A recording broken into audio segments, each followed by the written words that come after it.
So tayong lahat ay yumuko at tayo ay manalangin. Panginoon naming Diyos na dakila at makapangyarihan sa lahat, na sa amin ay nagmamahal. Salamat po Panginoon sa pagkakataon muli na ipinagkaloob mo po sa amin na kami ay nagsama-sama upang mag-aral ng iyong salita. Hinihiling ko po Panginoon na buksan mo po ang puso ng bawat isa na nakikinig ng iyong salita. Tulungan mo po na sa pamamagitan ng tulong ng Banal na Espiritu ay maunawaan po nila ang bawat salita na pag-aaralan po namin ngayong gabi. Na pag-aaralan po namin na ikaw Panginoon ay buhay at ikaw po ang lumikha ng lahat ng mga bagay sa mundong ito. Kaya hinihiling namin na sa oras na ito mula sa simula hanggang sa matapos na ikaw lamang po ang gumabay sa amin. Tulungan mo din po ako Panginoon na maituro ko lamang ng tama ang iyo pong salita at hindi ang aking sariling opinyon o kaisipan.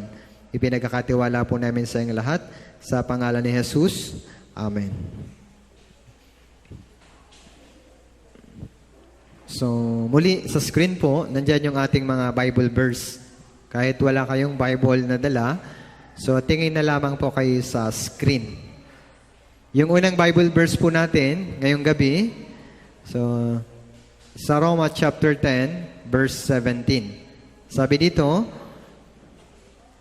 kaya ang pananampalataya ay nanggagaling sa pakikinig. At ang pakikinig ay sa pamamagitan ng salita ni Kristo. So para magkaroon ng tamang pananampalataya, mahalaga po yung asal ninyo habang nakaupo kayo dyan. Kasi maaaring nakaupo kayo dyan. Pero ang isip ninyo, anong oras kaya matatapos to? May papanoorin pa naman akong drama. So kapag ganun yung puso nyo habang nakaupo kayo dyan, matatapos yung Bible seminar na ito na wala kayong naintindihan. Kaya nakikiusap ako sa inyo, nandyan na rin lang naman po kayo, so makinig na lang po kayo ng maigi. So tatanungin ko po kayo, ano po yung target kung bakit tayo nandito? Naalala niyo po yung target natin, bakit tayo nandito? Anong purpose? Para po saan ito? Sa palagay niyo, bakit kayo nandito? Para saan? So yung purpose kung bakit tayo nag-aaral ng Biblia, walang ibang dahilan. Para sa kaligtasan. Pag sinabing ligtas, ibig sabihin, may buhay na walang hanggan. Pero para magkaroon ng buhay na walang hanggan, mahalaga po yung inyong asal, yung inyong tenga. Kailangan makinig ng maigi. And then, hindi lang basta makinig. Yung bawat Bible verse na ipinapakita natin sa screen, i-connect nyo sa inyong sarili. I-check nyo yung sarili ninyo. Kagaya na nakalagay dito sa 2 Corinthians chapter 13, verse 5. Sabi dito, siyasatin ninyo ang inyong mga sarili kung kayo'y nasa pananampalataya. Subukin ninyo ang inyong mga sarili. Hindi ba ninyo nalalaman na si Jesucristo ay nasa inyo? Malibang kayo nabigo sa pagsubok. Sabi diyan, siyasatin ninyo ang inyong sarili. Check. Suriin mo yung sarili mo. Ligtas ba talaga ako? Paano kung dumating ang Panginoon ngayong gabi o kunin ng Diyos yung buhay mo ngayong gabi, saan ka pupunta? So, i-check yung sarili. Alam mo sa sarili mo kung ligtas ka o hindi. So, kung ang sagot mo, hindi ko po alam, hindi ako sure, magandang chance ito. Kasi ituturo natin dito yung paraan kung paano tayo magkakaroon ng kaligtasan. Pero sa part nyo, kailangan nyo pong makinig. Pinag-aralan natin kagabi, yung kamatayan, hindi pa yun ang katapusan. Nakalagay po dito sa Hebreo chapter 9, verse 27, sabi, at yamang itinakda sa mga tao ang mamatay na minsan, at pagkatapos nito ay ang paghuhukom, may judgment. After that, mayroong judgment. Kung maaalala po ninyo, kagabi, pinag-aralan din natin, yung baby, yung sanggol, sa sinapupunan ng ina, 9 months. Bakit 9 months? Yan ay paghahanda sa buhay niya na 70 hanggang 80. So, 9 months para makumpleto yung kanyang katawan, ma-develop. Paghahanda yan para sa buhay niya na 70 hanggang 80. Yung buhay naman natin dito sa mundo na 70 hanggang 80, hindi lang yan trabaho, kain, tulog. Trabaho, kain, tulog, hindi. Yan din pong buhay natin na 70 hanggang 80 ay paghahanda para po sa eternity. sa walang hanggan. Pagkatapos ng kamatayan, papasok tayo sa walang hanggan. Merong walang hanggang langit at walang hanggang impyerno. Kung ligtas ka, walang hanggang langit. Pero kung hindi ka ligtas, walang hanggang impyerno. Kaya saan ka dyan? So ito po yung magandang chance para malaman mo na kung saan ka talaga pupunta. So ipagpapatuloy natin yung pag-aaral natin kagabi. So napakahalaga. So paano natin malalaman na totoo ang Biblia? So sabi dito kagabi, pinakita ko po sa inyo, dapat may mga ebidensya, may patunay o katibayan yung mga kwento na nangyari noon.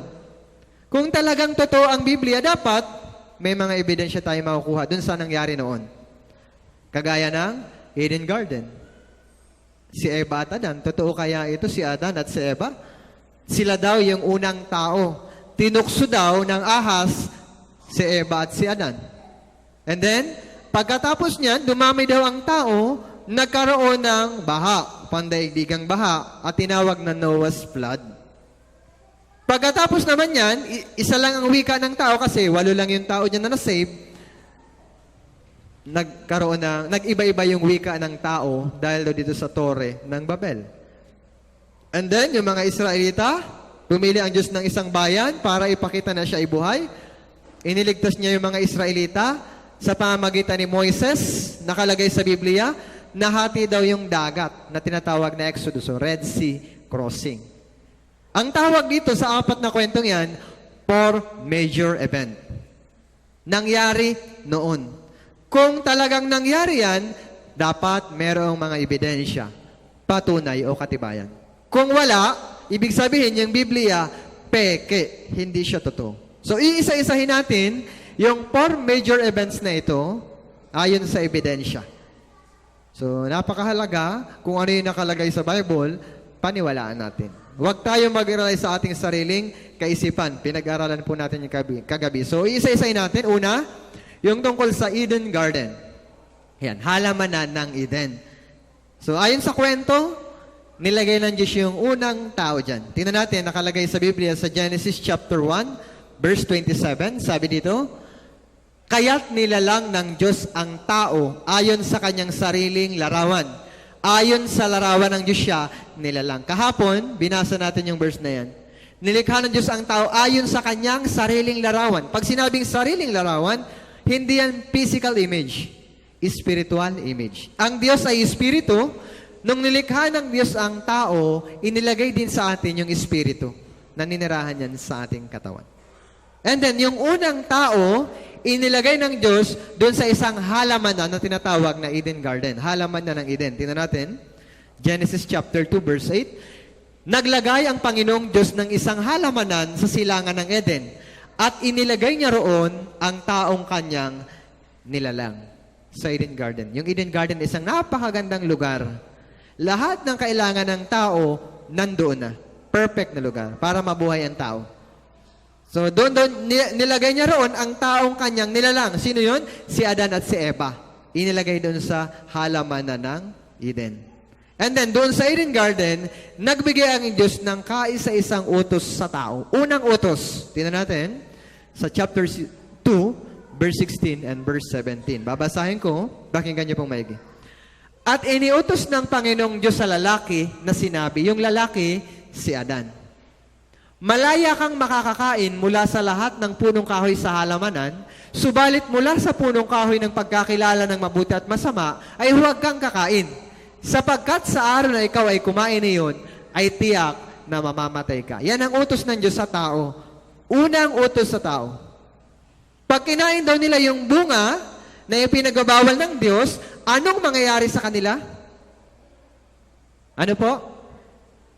Tiyak na mamamatay ka. Sino nagsabi niyan? Sino nagsabing tiyak na mamamatay ka? Ang Panginoon. Sinabi ng Diyos. O, pag kinain niyo yan, mamamatay ka.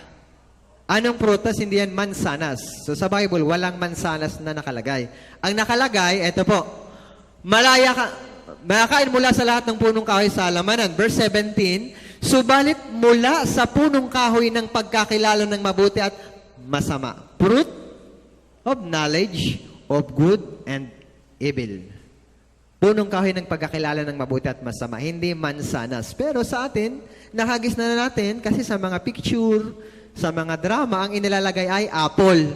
Pero sa Bible, hindi naman talaga apple. So wag niyong isipin na apple. Hindi natin alam kung anong itsura ng prutas na yan. Basta nakalagay dyan, punong kahoy ng pagkakilala ng mabuti at masama. Bawal daw kainin. Kasi kapag kinain mo, tiyak na mamamatay ka. Yan ang utos ng Diyos. And then, sa kwento, si Eva, naglakad-lakad sa halaman ng Eden. Kanino sinabi ng Diyos yung utos? Ulitin ko Sabi diyan, iniutos ng Panginoong Diyos sa lalaki. Na kanino yung salita ng Diyos? Sa lalaki. Ngayon, yung babae, naglakad-lakad sa halaman ng Eden ayon sa kwento. And then, tinuksyo siya ng ahas. Si Satan kumikilos sa ahas. Nakalagay sa Genesis chapter 3, verse 4 and 5, sabi dito, subalit sinabi ng ahas sa babae, tiyak na hindi kayo mamamatay, sapagkat nalalaman ng Diyos na kapag kayo kumain noon ay mabubuksan ang inyong mga mata, at kayo'y magiging kagaya ng Diyos na nakakakilala ng mabuti at masama. So sabi ng ahas, hindi kayo mamamatay. Ang sabi ng Diyos, mamamatay ka. Sabi ng ahas, hindi. Tiyak din, sinabi ng ahas, tiyak hindi. So, titingnan natin. Ayon sa kwento, kinain nila. Nung una, hubad si Adan at si Eva. Hindi nahihiya. So, wala pa ng ibang tao. And then, may innocence to God. Wala pang sin. So, hindi sila nahihiya. Wala pang kasalanan, okay pa sila, hindi nahihiya. So, ayon sa kwento, tingnan natin. Ito, drama lang, pagsasadula lang para maintindihan niyo yung kwento. So, tingnan natin.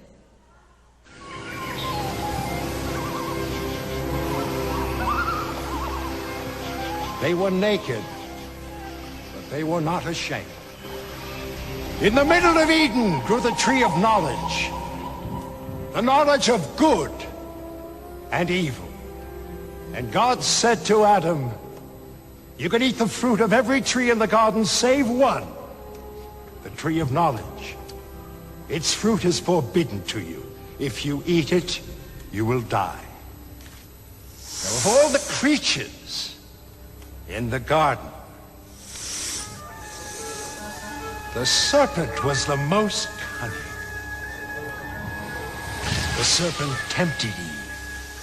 Eat of the fruit of the tree of knowledge. You won't die. Your eyes will be open. And you'll be as God himself, knowing good and evil.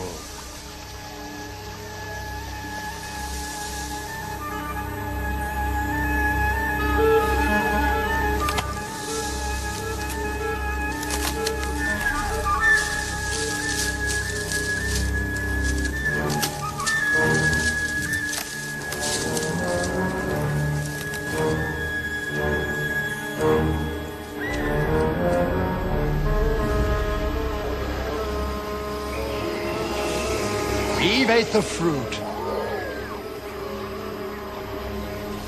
And she gave it to Adam to eat. And their eyes were open. And they knew they were naked and they were ashamed. And they tried to hide from God. But how could they hide from him? He found them out. He gave them clothes to wear.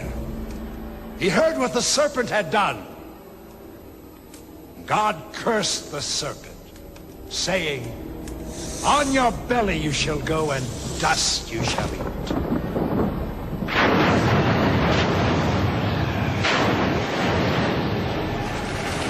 As for Adam and Eve, he cast them out of Eden.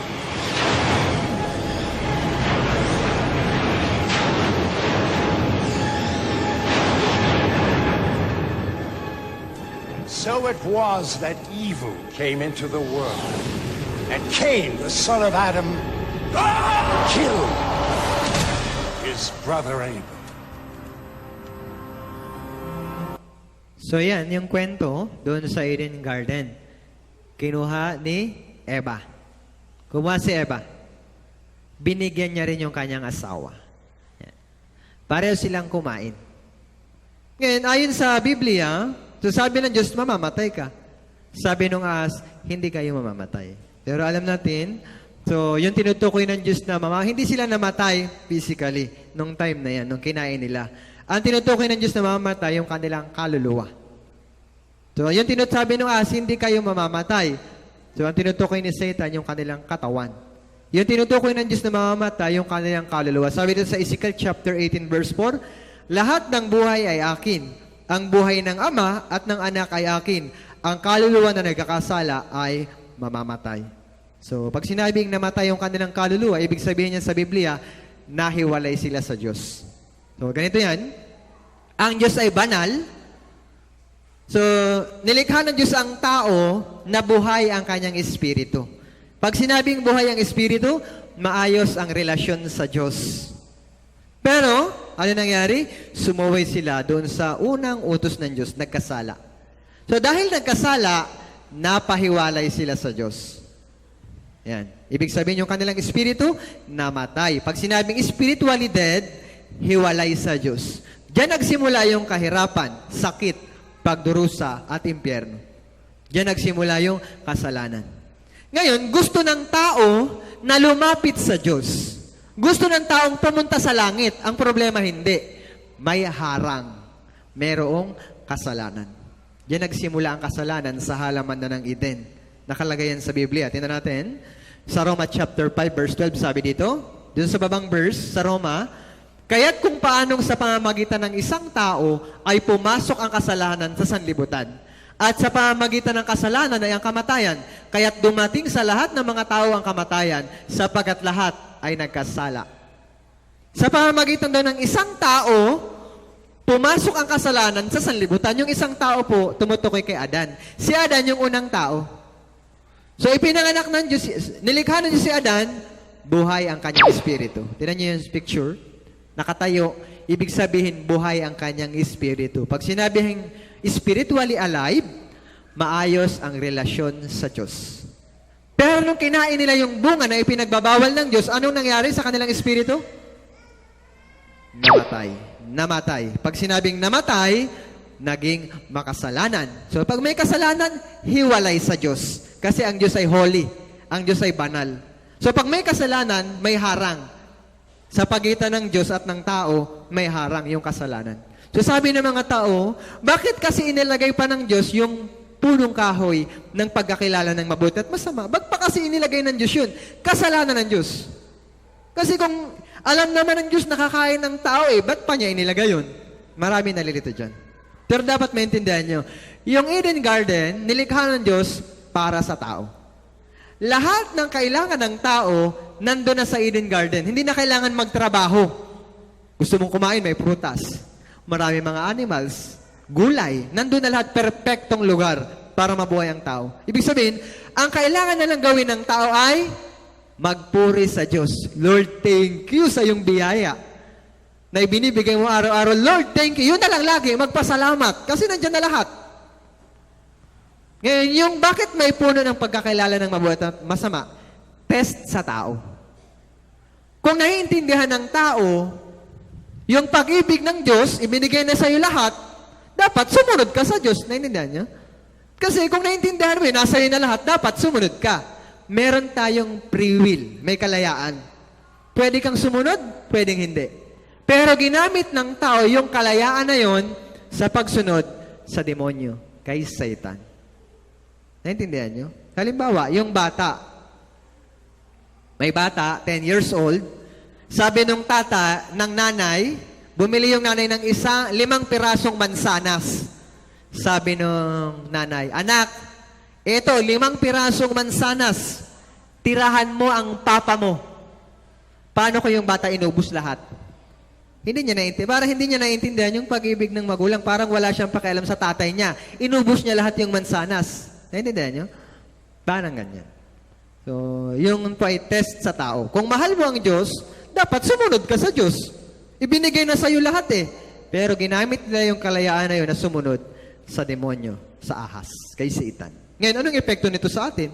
Si Adan naman ang nagkasala at si Eva, bakit tayo nadamay? Ito ang nakalagay sa Biblia. Kaya't kung paano sa pamamagitan ng isang tao, yung isang tao tumutukoy yan kay Adan. Nagkasala si Adan. Nagkaroon si Adan ng anak. ipinanganak din na makasalanan. Yan, tinan nyo sa screen. Yan. Tinan nyo ha. Kung paano sa pamamagitan ng isang tao ay pumasok ang kasalanan sa sanlibutan. Pag sinabing sanlibutan, lahat ng tao. Kasama kayo dyan o hindi? Kasama. So, lahat ng tao, sanlibutan. Tinan nyo, nagkaroon siya ng apo. Ipinanganak din na makasalanan. Yan. Dumami ang tao. Nang dumami, hanggang makarating sa inyo.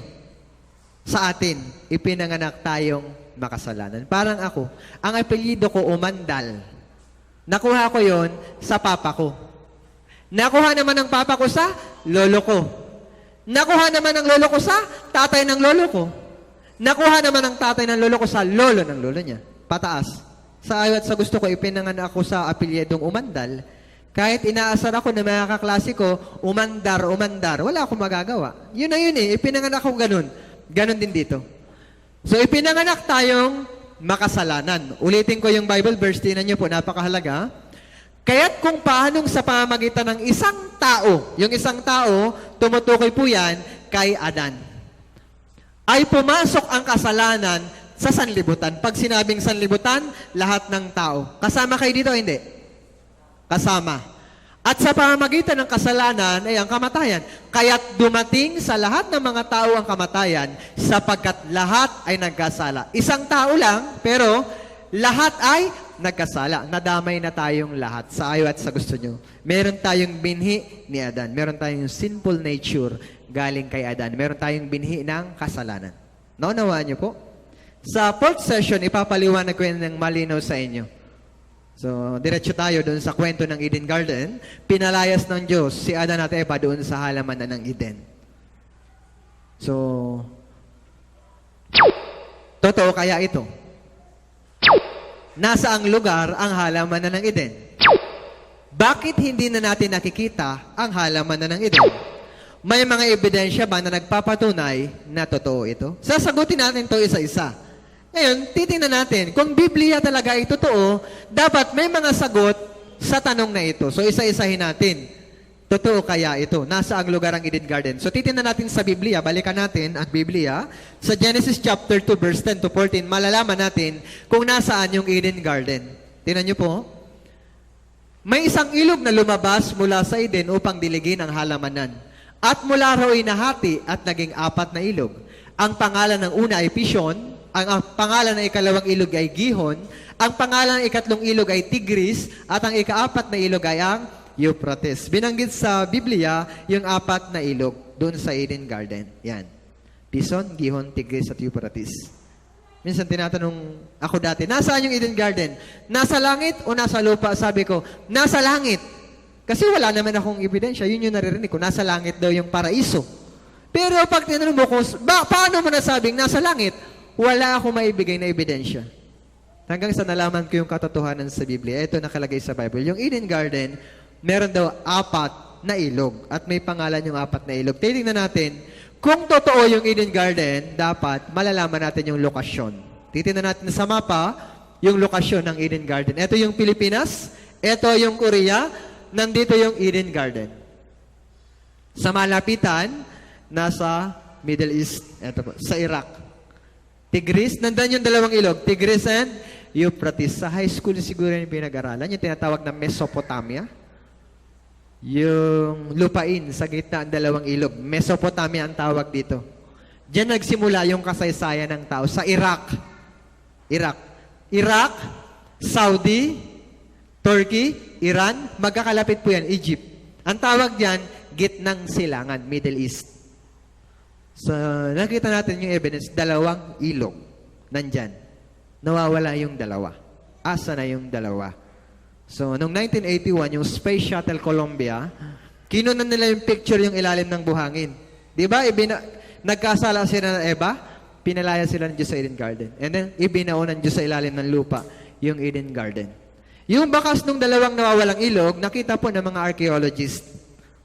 Dito sa part na to, sa mapa, dito sa part na to, makaganon. So, titingnan natin yung video. Panoorin natin ito para mas maintindihan niyo po. The Garden of Eden. the biblical birthplace of all humanity. The story is one way of showing how the human world came to be as we know it. But is it just a story?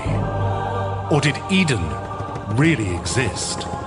Every culture has a story that says this is how we came to be, this is what happened. One maverick scientist was desperate to know the truth. Why did they tell that story? Where did it come from? And what's behind it? He risked everything to find the answer. This is the story of one man's quest for the Garden of Eden. The very text of the Bible actually provides some tantalizing clues about Eden's possible location. Genesis 2 to 3, the famous story, has some verses in verses 10 to 14 where a river is said to come out of the Garden of Eden, and it becomes 4 headwaters. And the rivers in question are Tigris and Euphrates, and we all know where they are. They're the major rivers of Mesopotamia and the modern Iraq. The other 2 rivers are called the Pishon and the Gihon. Unlike the Tigris and the Euphrates, which still flow today, no one knew where these other 2 rivers once ran, or if they ever really existed.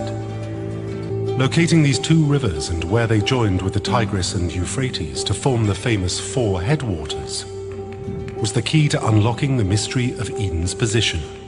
Find the rivers, and Zarins would find Eden.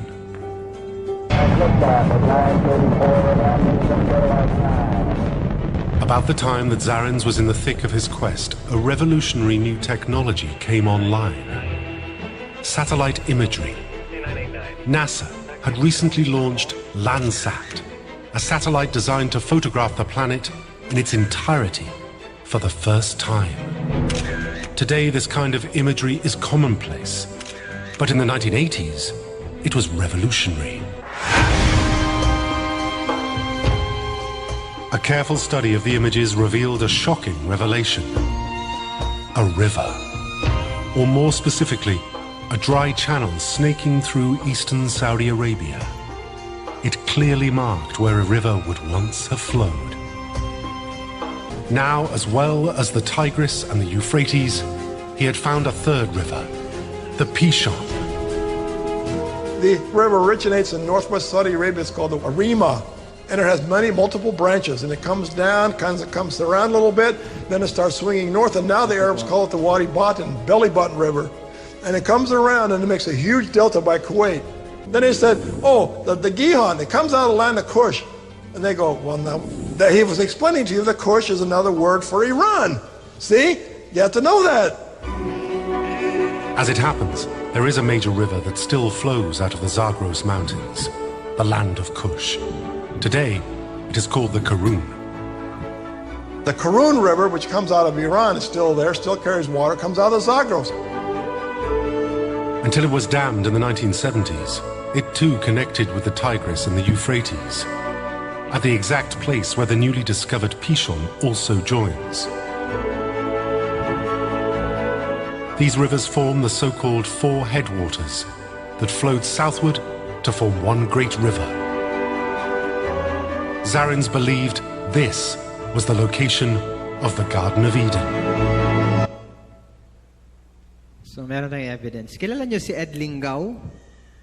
Isang reporter, Ed Lingao. Nung ginegera, nasa TV5 yata siya ngayon. Nung ginegera yung Iraq ng Amerika nung panahon ni W. Bush. High school pa lang ako noon. Ginera yung Iraq. Nandun si Ed Lingao. Dinokumentaryo na yung Iraq. Binanggit niya sa kanyang dokumentaryo yun tungkol dito sa Eden Garden. So gusto ko lang ipakita saglit yung video na ito. Kung kasaysayan lang ang pag-uusapan, walang katumbas ang Iraq.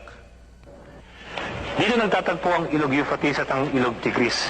Kung paniniwalaan mo mga biblical scholar, ang mga dalubhasa, at pati na rin ang Biblia, dito mismo sa lugar na ito, ang dating Garden of Eden. Ito ang dating paradiso. Dito nagmula si Adan at si Eva. Dito nagmula ang lahat. Mahirap mang paniwalaan, pero dito daw sa bayan ng Al-Qurna, ilang kilometro sa hilaga ng Basra, ang dating Garden of Eden. Mayroon pang tinaguri ang Adam's Tree. Tumubo daw mula sa sanga ng orihinal na puno ni Adan. Sa pagsapit ng takip silim, madaling ang isipin na ito ang dating paraiso. Bago natutunan ng tao ang tama sa mali at nahumaling sa kamalian. Ngunit ang paraiso ay nabahiran na. Nung Iran-Iraq War, madalas bombahin ang bayang ito. Ang dating paraiso, ngayon isang maliit na hotel. May basura sa tabing ilog. Hindi natatapos ang kasaysayan sa paraiso. Sa Iraq na dating Mesopotamia, matatagpuan ang maraming karakter sa ating Biblia.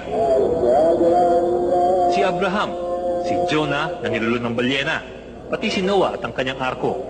Sa lupang ito, inimbento ang gulong, ang araro, ang unang alpabeto. Kaya't pinagmamalaki ng lahat ng Iraqi ang kanilang kasaysayan. Mismong Chuper, alam ang kanyang nakaraan. We get of history here. Mismong Chuper, alam yung kanilang nakaraan. Kumbaga, yung Iraq, ayon sa Biblia, nandyan yung 4 na ilog. Pison, Gihon, Tigris at Euphrates. Yung Pison at Gihon, natabunan na siya sa ilalim ng lupa. Nakita noong 1981, yung Space Shuttle Columbia, kinuna ng X-ray yung ilalim ng buhangin. Yan po ay nandyan yung Eden Garden. Sa lugar na yan. Eden Garden. Sa lugar na yan po ay disyerto sa panahon natin ngayon. Pero nung unang panahon, hindi yan disyerto. Sa lugar na yan, may mga nakuhang picture kagaya nito, nakaukit sa mga bato, ito, bangka. May tao. Ibig sabihin, nangingisda siya, sagana siya sa tubig. And then may mga animals, sagana siya noon. Etong mataas na puno na nakita nyo, hindi yan dyan. Ito ay sa Sequoia National Park sa Amerika.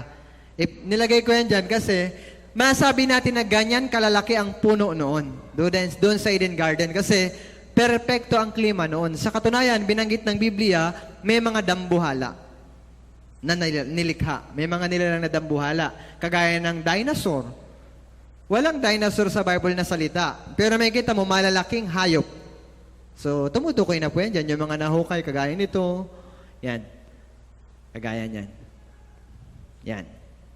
So, may mga buto ng dinosaur. And then, disyerto. Imagine mo, disyerto yung Middle East, kagaya nito. Tingnan ninyo kung ano nakita sa disyerto.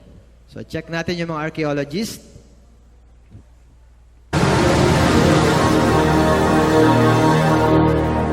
어떤 자갈밭에서 우리는 교화목을 발견했습니다. 오랜 세월에 걸쳐 나무가 형태는 유지하되 내용물이 규산 성분으로 대체된 말하자면 나무 화석입니다. 나무가 돌로 변했지만 나무의 원형을 간직하고 있는 것이죠. 이들 교화목 가운데 길이가 20m는 실이 되는 것을 찾았습니다. 사막에서 이런 나무가 자랐다는 것은 불가능한 일이므로 먼 옛날 이곳의 환경이 지금과 같지 않았을 거라는 추측을 해봤습니다.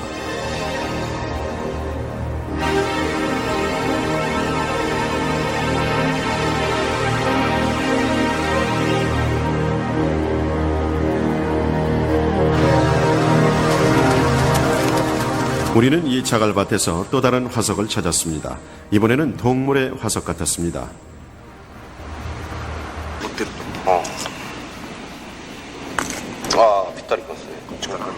우리가 찾아서 조립한 것은 놀랍게도 공룡의 다리뼈였습니다.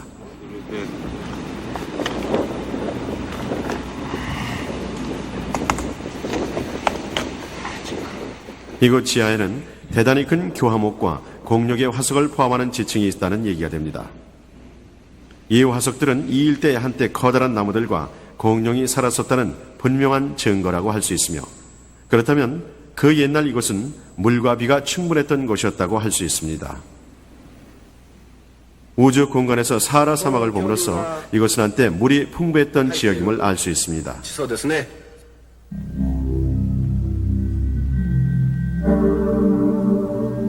사막의 모래는 한껏 메마른 데다 입자의 분포가 비교적 고르기 때문에 특정한 파장의 전자파는 그대로 통과시킵니다. 사막모래의 이러한 특성을 이용해서 모래 및 지형을 탐사할 수가 있었습니다.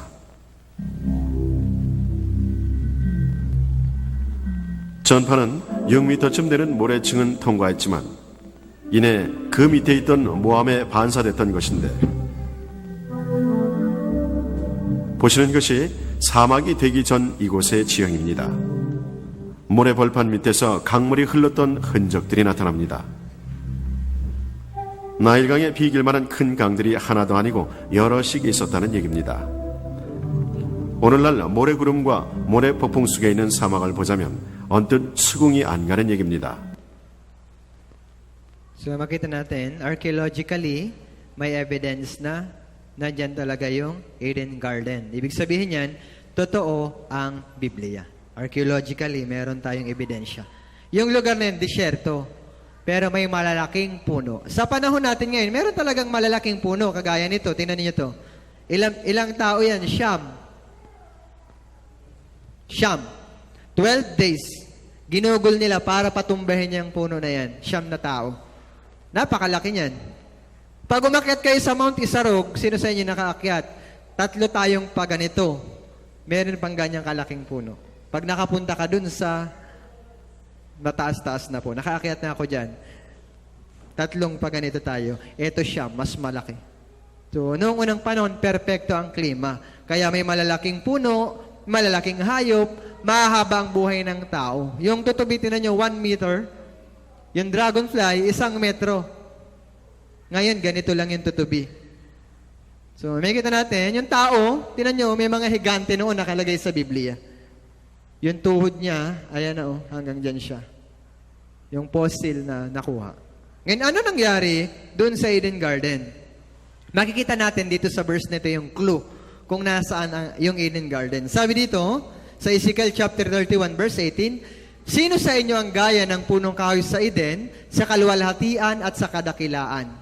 Ibababa ka na kasama ng mga punong kahoy sa Eden sa pinakamalalim na bahagi ng lupa. Sabi diyan, ibababa ka na kasama ng mga punong kahoy sa Eden sa pinakamalalim na bahagi ng lupa. Noong nagkasala si Adan at Eva, pinalaya sila ng Diyos doon sa halaman ng Eden. Ibinaon ng Diyos sa ilalim ng lupa yung Eden Garden. Ngayon, disyerto siya sa panahon natin ngayon. Parang ganito yan. So, ibinaon ng Diyos sa ilalim ng lupa. Ngayon, kung ibinaon sa ilalim ng lupa, dapat meron tayong ebidensya na nandun talaga siya sa ilalim ng lupa. Ito po yung evidence na nandyan talaga siya sa disyerto.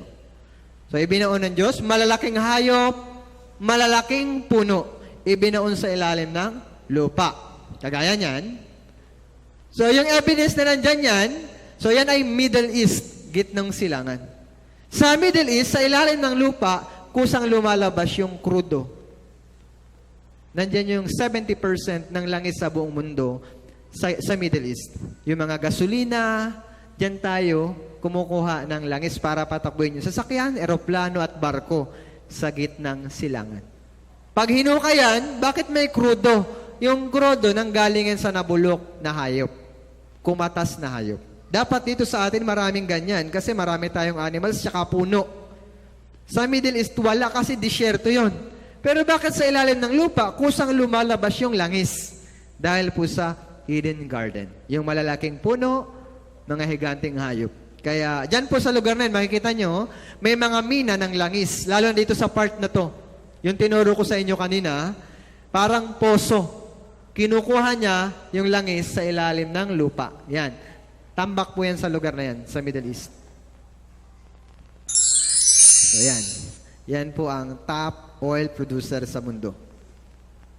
Yan, yung Middle East. Yan. So, yun nakikita niyo, yung Tigris, and then Euphrates. Yung triangle na ito, yan yung kumukuha ng langis sa ilalim ng lupa.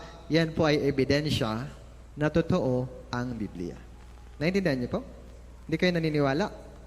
Scientifically, archaeologically, meron pong evidence na totoo ang Biblia. So, dadako tayo sa pangalawang kwento. Pagkatapos niyan, so pinalayas ng Diyos si Adan at si Eva. Dumami ang tao. Nagkaroon po ng baha na tinatawag na Noah's flood. So, dati, si Adan at si Eva lang. Nagkaroon sila ng anak. Nagkaroon ng apo. Apo sa tuhod. Dumami ang tao hanggang sa napakarami. So, sa sobrang dami ng tao, magulo na. Nakalagay sa Biblia, napakasama na ng tao sa lupa nung time na yan na sobrang nandami. Sabi dito, sa Genesis chapter 6 verse 5, nakita ng Panginoon na napakasama na ng tao sa lupa.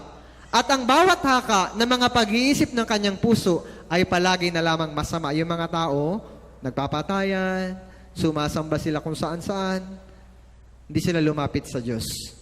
Kaya yung Diyos, nakakita siya ng isang taong matuwid, si Noe. Inutusan ng Diyos na gumawa ng daong. Sabi dito, gumawa ka ng isang daong na yari sa kahoy na gopher. Gumawa ka ng mga silid sa daong at pahiran mo ito ng alkitran sa loob at labas. Kasi napakasama na ng tao, nagpasya ang Diyos na wasakin na yung daigdig sa pamamagitan ng tubig. Pero nakakita siya ng isang taong matuwid, si Noe. So, inutusan ng Diyos si Noe na gumawa ng daong. Diyos ang nagbigay ng instruction kay Noe kung anong klase yung gagawin na daong. So, hindi lang mag-isa si Noe. Si Noe, may asawa. May 3 anak na lalaki. Yung kanyang 3 anak na lalaki, meron ding mga asawa. 8 lahat sila. Imagine niyo 8, nagtulong-tulong silang gumawa ng daong. Bakit may daong? Kasi magkakaroon ng paghuhukom ang Diyos sa pamamagitan ng tubig. Anong dahilan? Napakasama na ng tao sa lupa.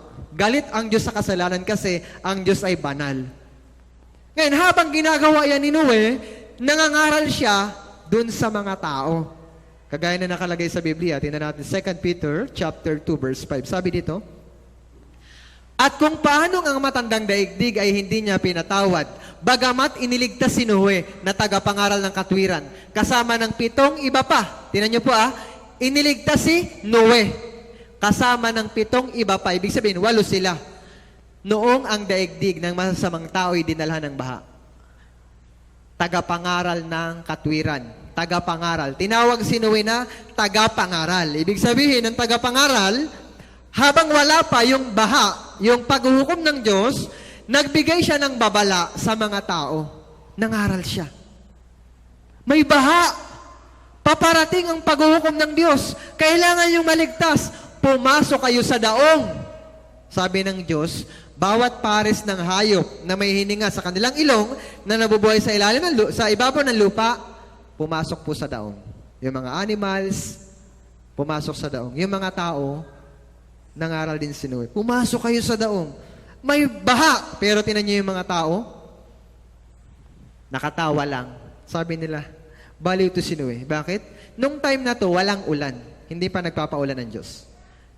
Doon sa Eden Garden, walang ulan. Ignorante ang tao sa ulan nun kasi hindi naman umuulan. Hamog lang ang dumidilig sa mga puno. Walang ulan. Perpekto ang klima nun, hindi kailangan ng ulan. Mahalumigmig. So, yung tao, hindi pa nakakakita ng ulan.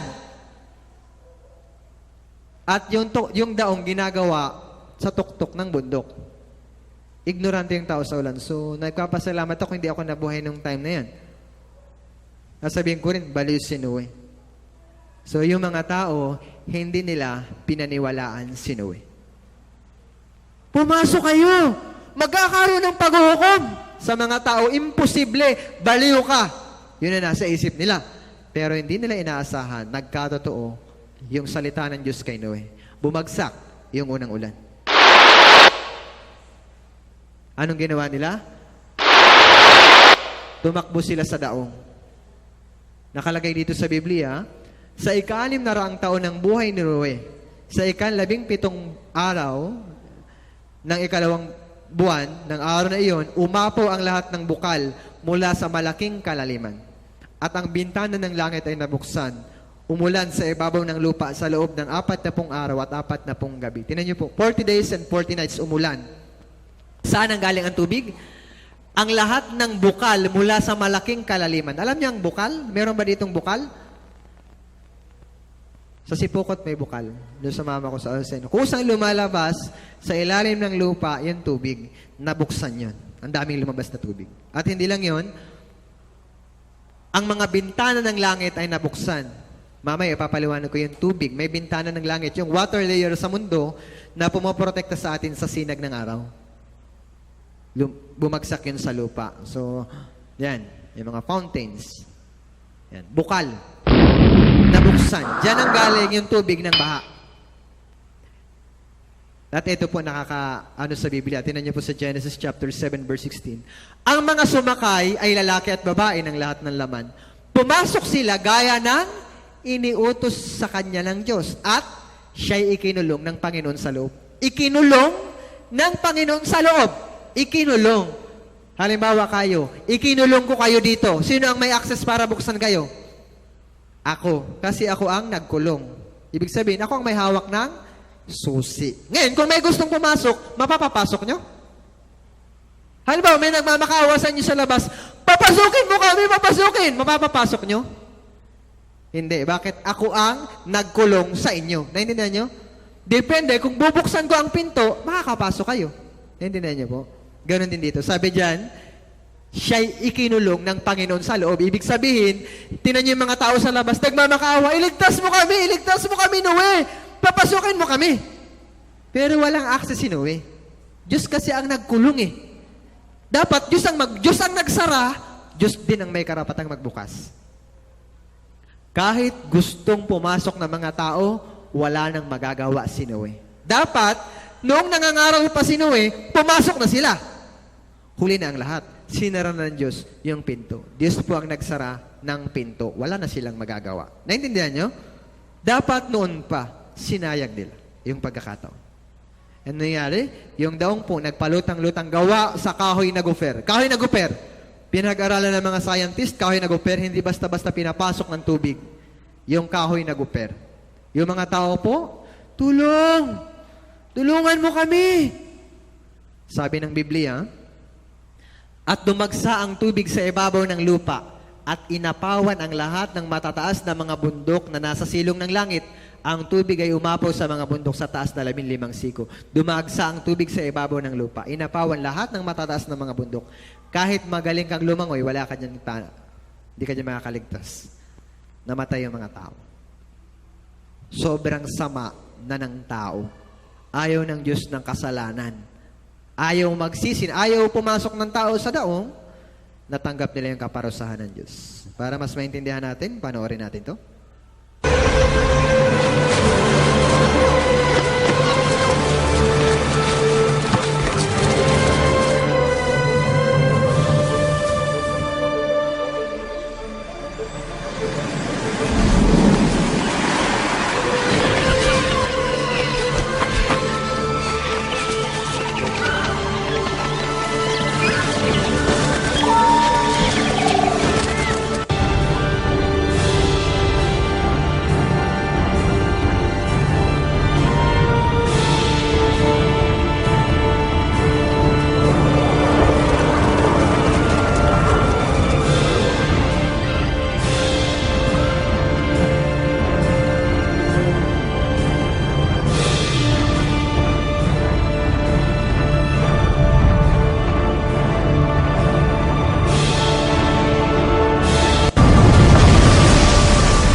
Isang nakakatakot na pangyayari sa kasaysayan ng tao na nawasak ang tao dahil sa kapabayaan. Hindi sila naniwala. Pero, iningatan ng Diyos si Noe at ang kanyang pamilya na nandoon sa loob ng daong. 8 tao. Plus, yung mga animals, lalaki, babae, pares-pares na nandoon sa daong, nakalagay sa Biblia. Nagpalutang-lutang yung daong. And then, nakalagay sa Biblia, kung ano nangyari sa daong. Nakalagay sa Biblia, tinan niyo po ito, napakahalagang verse. Nang 17 araw ng 7 buwan, sumadsad ang daong sa ibabaw ng mga bundok ng Ararat. Eksakto. Tinan niyo po, mga bundok ng Ararat, plural. Mga. Bakit mga? 1, 2. Mga bundok ng Ararat. Hindi sinabing bundok ng Ararat. Plural yung pagkakasabi. Mga bundok ng Ararat. Eksakto. Sa mapa, kung titignan natin kung nasaan yung Mount Ararat, nandito po sa Turkey. Mga bundok. Meron talagang bundok ng Ararat. Meron pong bundok ng Ararat. 아라랏. 구약 성경의 가장 Ararat, tinan niyo po yung tuktok, nagyeyelo. Buong taon nagyeyelo yan. 가장 유명한 산 중에 하나다.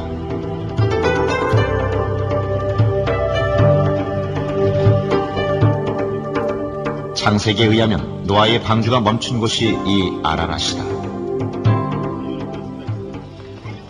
이곳의 사람들은 아직도 자신들의 조상이 노아라고 믿는다.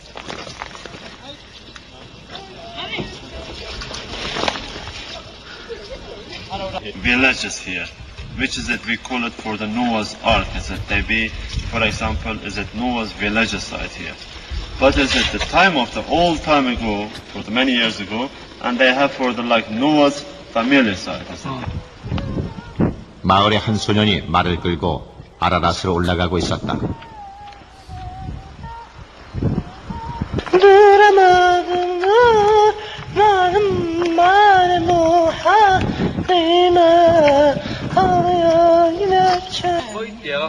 소년이 오른 곳은 아라랏을 So sa lugar na yan, kung titignan nyo, may himpilan kampo ng mga scientifico na nagsasaliksik. Inaakit po yan ng mga scientists, archaeologists.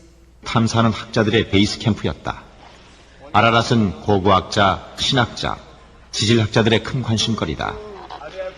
Ararat süslü bir gelinde ne düşüneyim yani? He say he has married with Ararat. Oh, yeah. After the sheep of the Noah's Ark. Sheep? Noah's Ark. Noah's Ark. Noah's Ark? Noah's Ark mountain. Oh, this. Yeah. Yes. Yeah. It's true? True, Tommy. Yes? Yes. Oh. It's true? Yes. Totoo po talaga yan. Nakalagay yan sa Biblia. Merong mga bundok ng Ararat. Imagine niyo, bakit dyan ang Diyos pinasadsad sa bundok ng Ararat? Yan po ay nagyayelo. Kung ayaw niyong masira yung pagkain nyo, saan nyo nilalagay? Saan? Kung ayaw niyong mapanish yung pagkain, saan po? Sa refrigerator. Imagine niyo. Sinadya ng Diyos na dyan sa bundok ng Ararat, mga bundok na yan, dahil po yan ay nagyayelo. Malaking refrigerator. And then, may umakyat na po dyan, eyewitness ng Noah's Ark, si Ferdinand Navarra. Inakyat niya, tsaka yung kanyang anak, pumutol sila ng piraso ng kahoy, nung daong. Ipinasuri nila sa iba't ibang laboratorio, baka madaya. Parehas lang po ang result. Panoorin natin ito.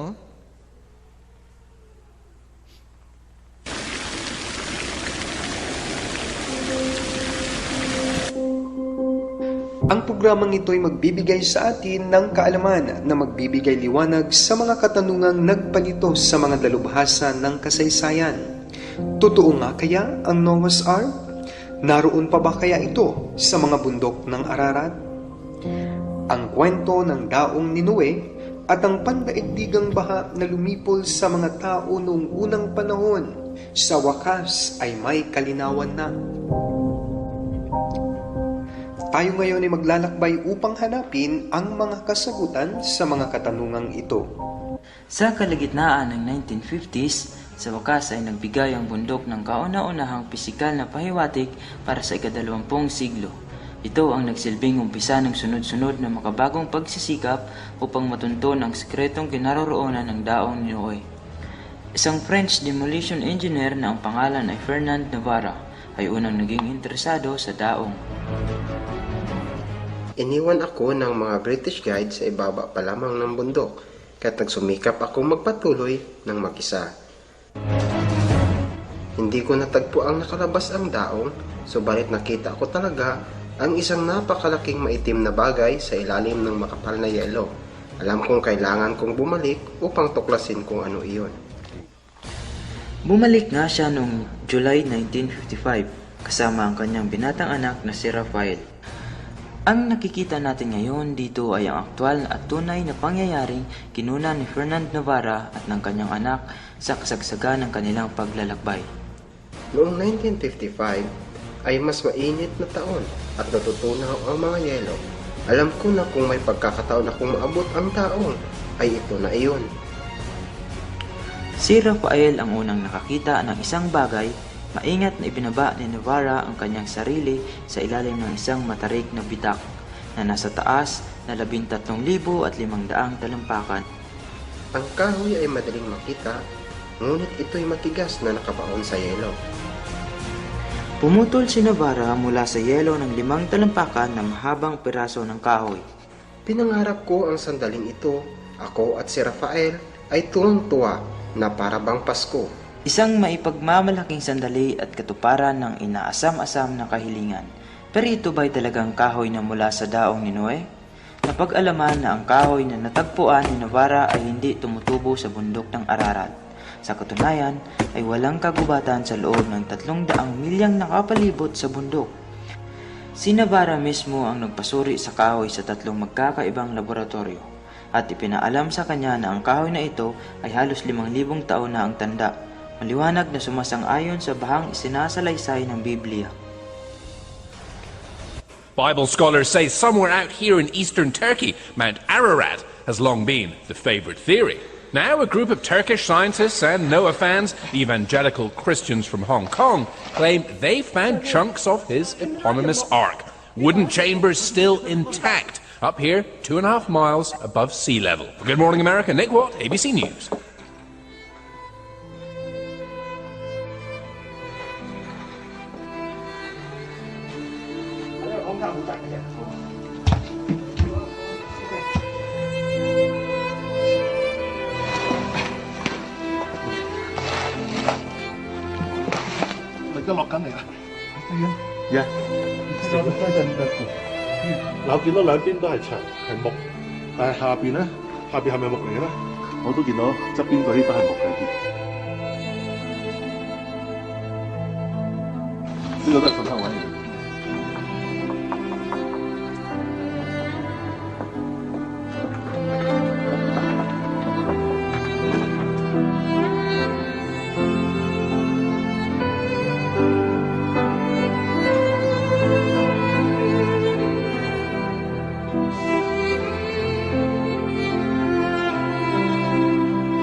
Makita ninyo, meron pong ebidensya.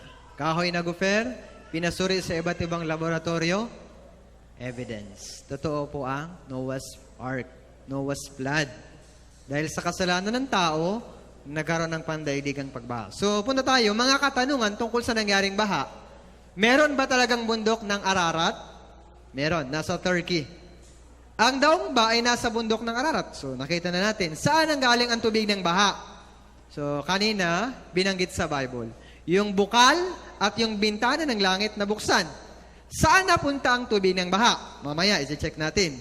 Mayroon pa bang mga ebidensya sa nangyaring baha? So, itong dalawa, sasagutin natin. Nasagot na lahat, no? Ito na lang. Saan napunta ang tubig ng baha? Kasi kung sinipsip ng lupa, hindi kasya. Kasi imagine niyo lahat ng bundok inapawan ng tubig, dapat magpuputik ang lupa. Sinagot ng Biblia, ito po. Sa Awit chapter 33 verse 7, kanyang tinipon ang mga tubig ng dagat na gaya ng isang bunton. Yung tubig daw, tinipon gaya ng isang bunton. Ang hirap niyang intindihin. Buti pa yung palay, pwedeng ibunton. Yung labahan, pwedeng ibunton. Yung tubig, paano mo ibubunton? Sa kasunod na verse yung sagot.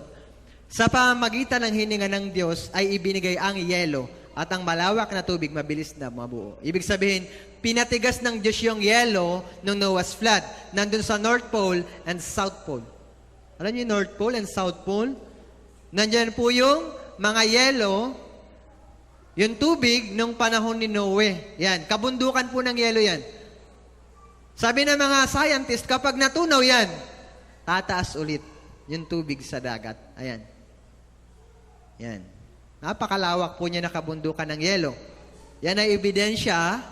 Hindi lang po yan. Nakalagay din sa Bible, eto pa, tinan niyo po, Awit chapter 33 verse 7, inilagay niya ang mga kalaliman sa mga imbakan. Ano yung imbakan? Naglagay ang Diyos ng malalalim na bahagi ng dagat, kagaya ng Marianas Trench. Pinakamalalim na bahagi ng dagat sa buong mundo. Napunta doon yung mga tubig nung baha. So, ano pa? Sa Bible, sabi dito, ang tubig ay tumatayo sa itaas ng mga bundok. Yung mga bundok po, inapawan niya ng tubig. Ito po, Grand Canyon sa Amerika. Hindi basta-basta, napakalawak niyan. Hindi yan mabubuo kung walang humuhupang tubig paunti-unti. Ito pa. Ito, shell. Yan po ay nasa dagat. Nakaakyat na kayo sa Mount Isarog? Subukan nyo magbasag ng bato. Ako po, naakyat ko na. Nagsubok ako magbasag ng bato. Nakakita na ako ng ganito. Pag binasag mo yung bato sa bundok, makakita ka ng fossil nito. Ito nasa dagat yan. Pero makakita ka ng ganyan. Bakit bato may fossil ng shell sa loob?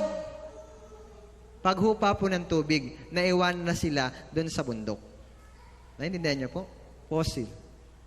So, bakit mahaba ang buhay nila? Sila Adan, 930. Si Noe, bago bumaha, 600 years old. Dahil po dito sa water layer. Ito yung dahilan kung bakit bumaha. Yung bintana ng langit, nabuksan. Binaba yung tubig. Yung bintana ng langit, ang tinutukoy doon, yung water layer sa labas ng mundo. Nung creation, ito po yan, napakahalaga. Napakinggan niyo po, napakahalaga. Sinabi ng Diyos, magkaroon ng isang kalawakan sa gitna ng tubig at paghiwalay nito ang tubig. Ginawa ng Diyos ang kalawakan at ibinukod ang tubig na nasa ilalim ng kalawakan. Tingnan niyo po Ibinukod ang tubig na nasa ilalim ng kalawakan mula sa tubig na nasa itaas ng kalawakan. May dalawang anyo ng tubig. Merong tubig na nasa ilalim ng kalawakan.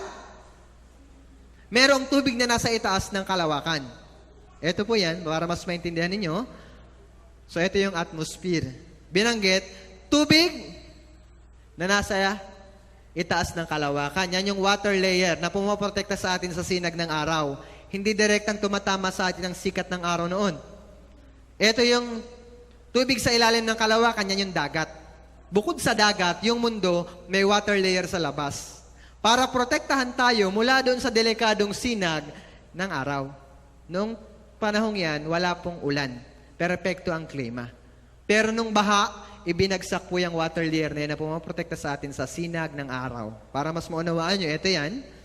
So, ano yung mga delikado sa ating balat? Microwave, X-ray, ultra-visible rays yan. Ultraviolet ray, X-ray, gamma rays. Pag nagbilad kayo sa araw, magkaroon kayo ng skin cancer. Nung panahong yon, perpekto ang klima. May epekto sa atin yung sinag ng araw.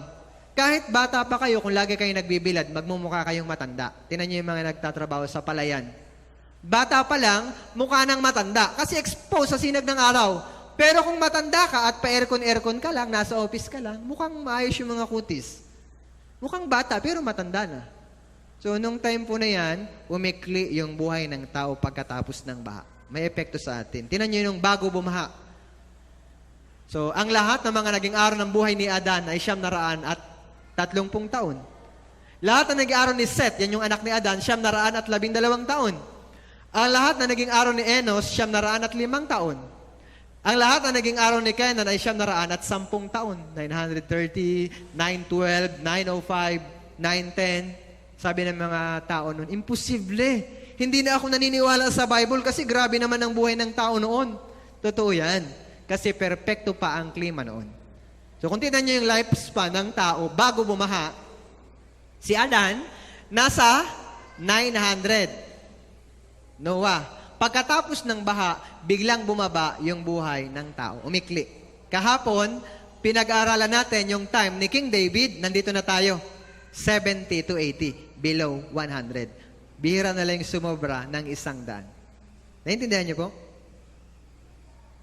So, pagkatapos ng baha, nagbigay ang Diyos ng tanda na hindi nababaha. Ito po. Wala na tayong problema sa baha. Kasi nagbigay ang Diyos ng pangako sa tao na hindi nababaha. Tingnan niyo po ito. Aking pinagtitibay ang aking tipan sa inyo. Hindi ko nalilipulin ang lahat ng mga tao sa pamamagitan ng tubig, ng baha. At hindi na magkakaroon pa ng bahang wawasak sa lupa. Inilalagay ko ang aking bahaghari sa ulap at ito ay magiging tanda ng tipan ko at ng lupa. So ano yung tanda na ibinigay ng Diyos na hindi nababaha? Ayon dito? Yung ano po? Bahaghari, rainbow. Hindi nababaha. Wala na tayong problema. Kasi may rainbow. Pag nakita mo yung rainbow, mag-aalala ka pa ba? Hindi na. May binabaha ba dito sa Naga? Saan dito ang binaba sa Naga pag may bagyo? Anong lugar? Wala? Ano po? Yung mababang lugar dito sa Naga. Kunyari, anong lugar to? Kunyari, dun sa Piña Francia, bumaha. Sabi nyo, sinungaling ang Diyos. Sabi ng Diyos, hindi nababaha kasi may rainbow, tapos bumabaha sa Piña Francia. Hindi yun ang tinutukoy ng Diyos. Ang tinutukoy ng Diyos ay pandaigdigang baha. Yung baha sa Piña Francia, pag may bagyo, pulo-pulong baha lang yun. Naintindihan niyo po? Sabi ng Diyos, rainbow, hindi nababaha lang, kagaya nung nangyari nung panahon ni Noe. So, naintindihan niyo po? Naniniwala kayong totoo ang Biblia? Base sa ebidensya. So, punta tayo sa lesson. Hindi lang basta-basta yan kwento. May gusto ang Diyos na iparating sa atin kung bakit nagkaroon ng baha. So, inihiling ko sa inyo, mag-focus kayo sa pagkakataong ito. Ito yung lesson para sa atin. Bakit nagkaroon ng baha? Ito po. So, tanong, bakit sila nawasak? Nung panahon ni Noe, bakit nawasak yung mga tao? Lahat po makasalanan. Kaya nagpa siya ang Diyos ng paghuhukom sa tubig o water judgment. Pero hindi agad, pinuksan ng Diyos yung tao, hindi agad-agad. Nagbigay ang Diyos ng paraan upang makaiwas sila sa paghuhukom. So para maligtas ang tao, nung time na ito, ano kailangan nilang gawin? Pumasok sa daong. Ibig sabihin yung ark, sumisimbolo sa kaligtasan. Nangangaral si Noe, kung maniniwala yung mga tao at pumasok sa daong, ligtas sila. Pero yung mga tao, hindi naniwala. Ano nangyari? Distraction, pagkawasak. Namatay yung mga tao na hindi pumasok sa daong. Simple lang. Tanong, sa panahon natin ngayon, yung mga tao ba hindi makasalanan? Yung mundo nating ito, hindi pa ba masama? Sa palagay nyo? Sobra na po, sukdulan na. Sa palagay ko, mas masama pa nung time na to. Ngayon, lalaki sa lalaki, pwede nang ikasal sa ibang bansa. Babae sa babae, pwede nang ikasal sa ibang bansa. At darating ang time, maaring sa bansa natin isinusulong na yung LGBT community. Sige na, sa Maynila, meron ng tinatawag na rainbow, ano yun? Yung tawiran ng tao. Anong tawag doon? Pedestrian. Meron doon rainbow color sa Manila. Rainbow, iba-ibang kulay, pagsuporta sa LGBT. Sobrang sama na ng mundo. Yung Cebu Pacific, sila ang merong 2 transgender operada. Lalaki, nagpalit ng sex organ. Cebu Pacific, sinusuportahan nila. Pag pumunta ka sa airport, 3 na ang CR. Male, female, gitna. Napakasama na ng mundo. Lahat makasalanan. Wala na tayong problema sa tubig. May problema tayo kasi nagpa siyang Diyos ng paghukom sa apoy at impyerno. Nagbigay ang Diyos ng paraan upang makaiwas sa paghuhukom ang tao. Ito yung chance na to. Binibigyan kayo ng Diyos ng pagkakataon na makaiwas sa paghukom sa apoy. Para maligtas, kailangan mong ma-born again. Pag sinabing born again, hindi yan religion. Yan ay relasyon sa Diyos. Kumusta ang relasyon mo sa Diyos? Kung maniniwala ka sa sinasabi ng Biblia na kaligtasan, ligtas. Pero kung matigas ang iyong ulo, ayaw mong maniwala, gaya ng mga tao noon, merong walang hanggang pagkawasak sa impyerno. Alam niyo, maraming tao ditong kumukontra. Sabi nila, hindi totoo yan, pastor. Kasi sa church namin, blessing. Pag nagsimba ka, payayamanin ka ng Diyos. Palalagoy ng negosyo mo, pagagalingin ka sa sakit. Bakit sa inyo nakakatakot? May judgment. Ayaw pakinggan ito ng tao yung judgment. Pero basahin niya ang Biblia. Ang Diyos po, may judgment. Ang gusto ng taong marinig, blessing. Yung blessing, hindi lang po financial blessing, physical blessing, hindi yun. Spiritual blessing yung tinutukoy ng Diyos. Sabi niya, hindi, mahal tayo ng Diyos. Sa jeep, God is love. Sa opisina, God is love. Sa school, God is love. Imagine niyo kung God is love, nasaan ang love ng God dito? Asan? Ba't niya pinatay yung napakaraming tao? Ilang tao ang naligtas nung panahon ni Noe? 8. Nasaan ang pag-ibig ng Diyos yan? Kung God is love lang. Totoo po, God is love. Doon sa 8 tao.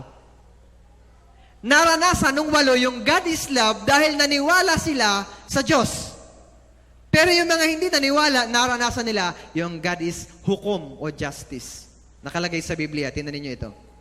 Sa Awit chapter 7 verse 11, ang Diyos ay hukom na matuwid at isang Diyos na araw-araw ay may galit. May galit ang Diyos.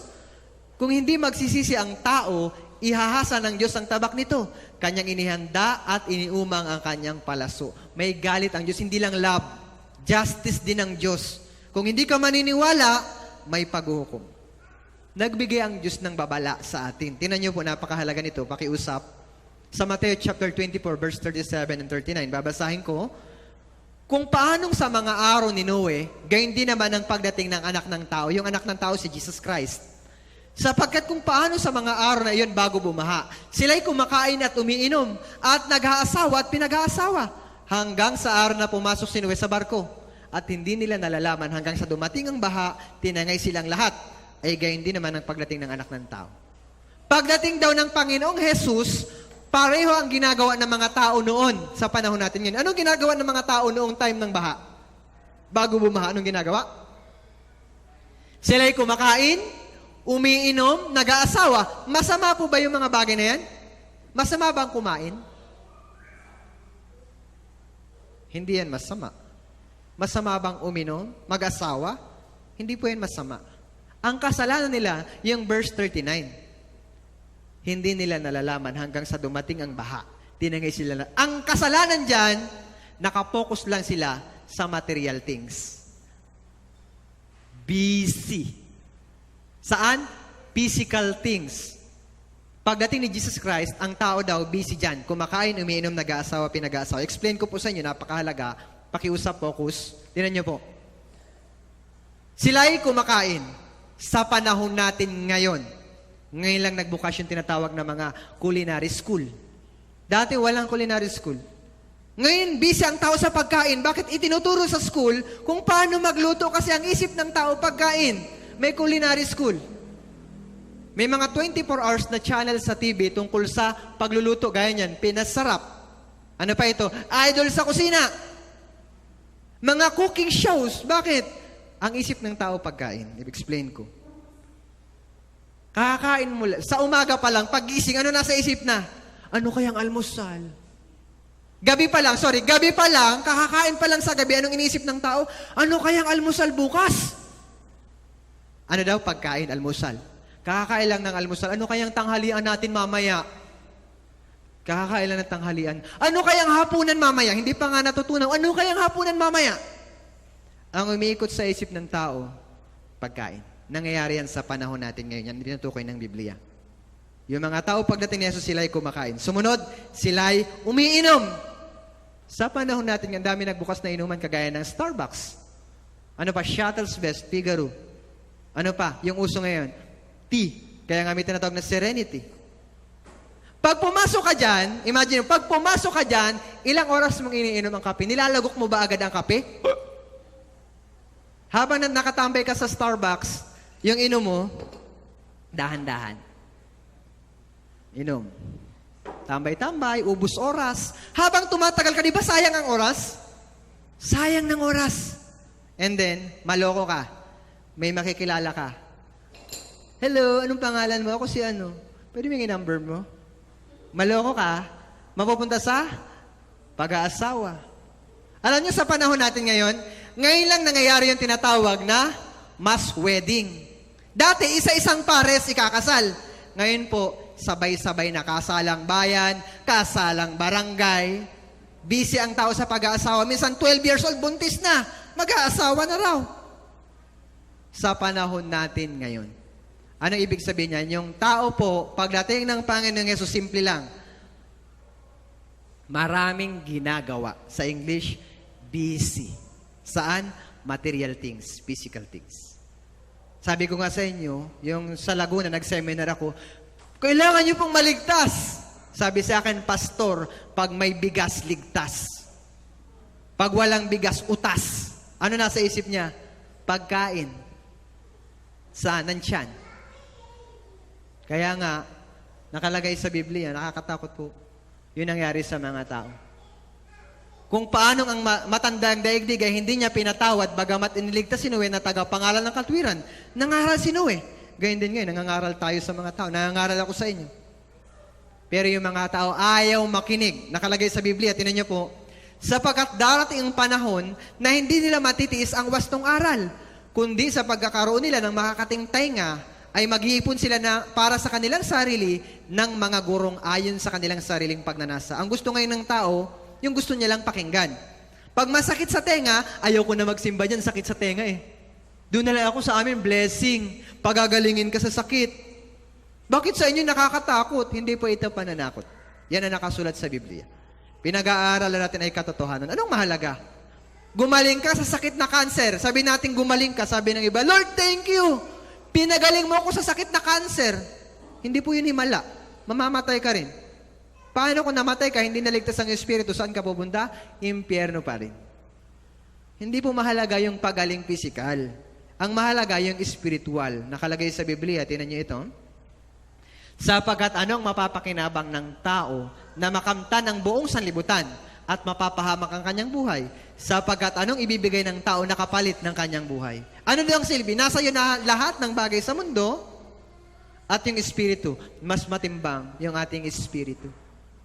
Wag lang puro pagkain. Sabi nga, pag may bigas daw, ligtas. Naawa ako kasi yung may binabanggit sa kanyang Bible, ito po. Pagkain, pagising sa umaga, pagkain, puro pagkain ang nasa isip. Nakalagay sa Biblia, ang kanilang kahihinatnan ay kapahamakan. Ang kanilang tiyan, ang kanilang Diyos. At ang kanilang kahihiyan, ang kanilang kapurihan, na nakatuon ang isip sa mga bagay na makalupa. Yung tiyan pwedeng maging Diyos. Kung ang lagi na lang nasa isip mo ay pagkain, pagkain, pagkain. Kailangan namin magtrabaho, kumita ng pera. Hindi po masamang magtrabaho at kumita ng pera, pero may priority tayo, yung ating espiritu. Meron tayong spirit. Meron din tayong katawan. Pero ang nasa isip ng tao sa panahon ngayon, sana kumita ako ng pera para makabili ng pagkain, mga gamit, gadget, makapagpatayo ng sariling bahay, kotse, mag-travel. Okay naman yan. Pero dapat maintindihan ninyo, lahat ng ito para lang sa ating katawan. Pag ikaw ay namatay, kahit anong mahal ng lotion na ginamit mo sa muka, kahit ang mahal ng lipstick na ipinahid nyo sa labi, pag namatay ka, isa lang ang itsura natin, kalansay. Bungo. And then lahat ng pinagpaguran mo, para yun sa katawan. Pag namatay ka, yung espiritu mo, hihiwalay sa iyong katawan. Haharap yan sa Diyos para sa paghuhukom. May judgment. May walang hanggang langit at walang hanggang impyerno. Kung ligtas ka, langit. Kung hindi ka ligtas, impyerno. Kaya nga, nagbigay yung Bible ng babala na sa pamamagitan din ito, ang daigdig noon ay inapawan ng tubig at nagunaw. Yung noon, panahon ni Noe. Ngunit sa pamamagitan ng gayunding salita, ang kasalukuyang langit at lupa, yan yung panahon natin ngayon, ay iniingatan para sa apoy na inilalaan sa araw ng paghuhukom at sa paglipol sa masasamang tao. Merong fire judgment. Napakahalaga. Imagine niyo. Naniniwala kayong totoo ang Biblia. Dapat maging malinaw pa. Naniniwala kayong totoo ang Biblia o hindi? Naniniwala. Hindi ko ito salita. Kung salita ko ito, huwag kayong maniwala. Pero ang nakasulat, yung kasalukuyang langit at lupa iniingatan para sa apoy. Ibig sabihin, tingnan niyo yung video na ito. Parang ganito. Darating ang time, ito ang mangyayari.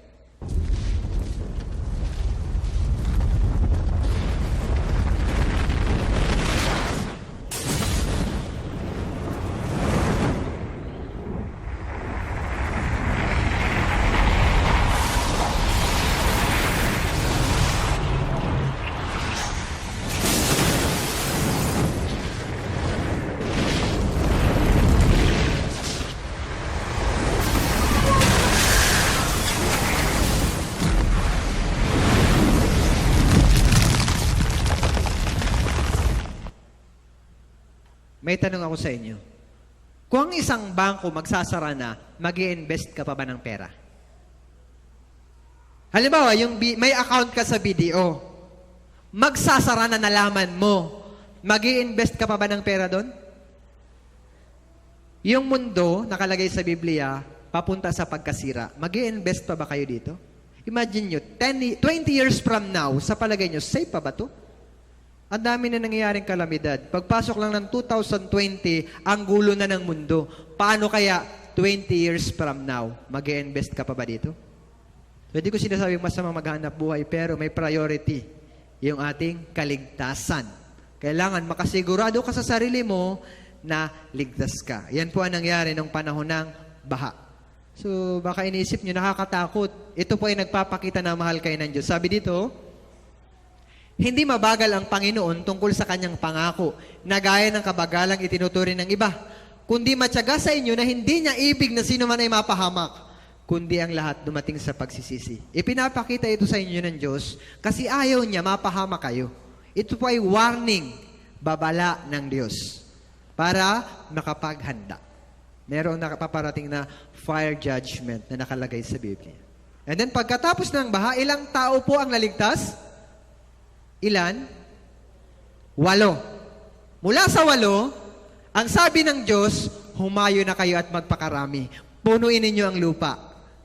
Bakit? 8 na lang sila. So, kailangan pa bang matakot ng tao? Hindi na. Bakit? Wala nang baha. Naintindihan niyo po? Sabi ng Diyos, humayo na kayo at magpakarami. Punuin ninyo ang lupa kasi wala nang baha. Ibig sabihin, araw-araw na namumuhay sila, nandyan ang rainbow, wala silang dapat ikatakot sa baha. Ang problema yung tao, matigas ang ulo. May takot, walang tiwala sa Diyos. Kaya, nagtayo sila ng Tore ng Babel. Sabi dito, noon ang buong lupa ay iisa ang wika at magkakatulad ang salita. Isa lang po ang salita noon kasi 8 nga lang yung tao. Pero dumami. Ang sabi ng Diyos, humayo na kayo at magpakarami. Ngayon, kung susunod sila, ibig sabihin, may tiwala sila sa Diyos kasi wala nang ang baha. Sabi dito, sa kanilang paglalakbay sa silangan, nakatagpo sila ng isang kapatagan sa lupain ng Shinar at sila'y tumira doon. Nagsama-sama sila, hindi sila kumalat. Tapos sabi dito, at sinabi nila sa isa't isa, hali kayo, tayo gumawa ng mga tisa at ating lutuing mabuti. At ang kanilang bato ay tisa at alkitran ang kanilang semento. Sinabi nila, hali kayo, magtayo tayo ng isang lungsod at isang tore na ang taluktok nito ay hanggang sa langit. At gumawa tayo ng pangalan para sa ating mga sarili. Tingnan niyo po yung kasunod. Baka tayo'y magkawatak-watak sa ibabaw ng buong lupa. Ulitin ko, baka tayo'y magkawatak-watak. Ibig sabihin, ayaw nilang maghiwa-hiwalay. Gusto nila sama-sama. At anong itatayo? Tore. Alam niyo yung tore? Mataas. Bakit tore? May takot sila. Baka bumaha ulit. So tore. Pag tore, hindi tayo aabuti ng tubig. Naintindihan niyo? So sa pagtatayo pa lang ng tore at ayaw nilang magwatak-watak, nagpapakita na yun na wala silang tiwala sa Diyos. Anong utos ng Diyos? Humayo kayo at magpakarami. Ayaw nila. Matigas ang ulo nila. At sabi nila, gumawa tayo ng pangalan para sa ating sarili. Pangalan nila ang itataas nila. Kasalanan din yun sa Diyos, yung pagiging sikat. Halimbawa, sa panahon natin ngayon, kung gusto nyo maging sikat, pangalan mo itaas, kasalanan yan sa Diyos. Halimbawa, may talent kang mag-gitara. Magigitara ako para maipakita na ako ang pinakamagaling sa lahat. Kasalanan yan. Pagmamataas yan. Isa lang ang sikat sa church, ang Panginoong Jesus. Kung gusto mo maging sikat, inaagawan mo ng posisyon ang Diyos. Naintindihan niyo po? Nagkasala sila. So dahil sa nangyari yan, nagalit ang Diyos. Sabi dito sa sunod na verse, at sinabi ng Panginoon, tingnan ninyo, sila'y iisang bayan at may isang wika. At ito'y pasimula pa lamang ng kanilang gagawin.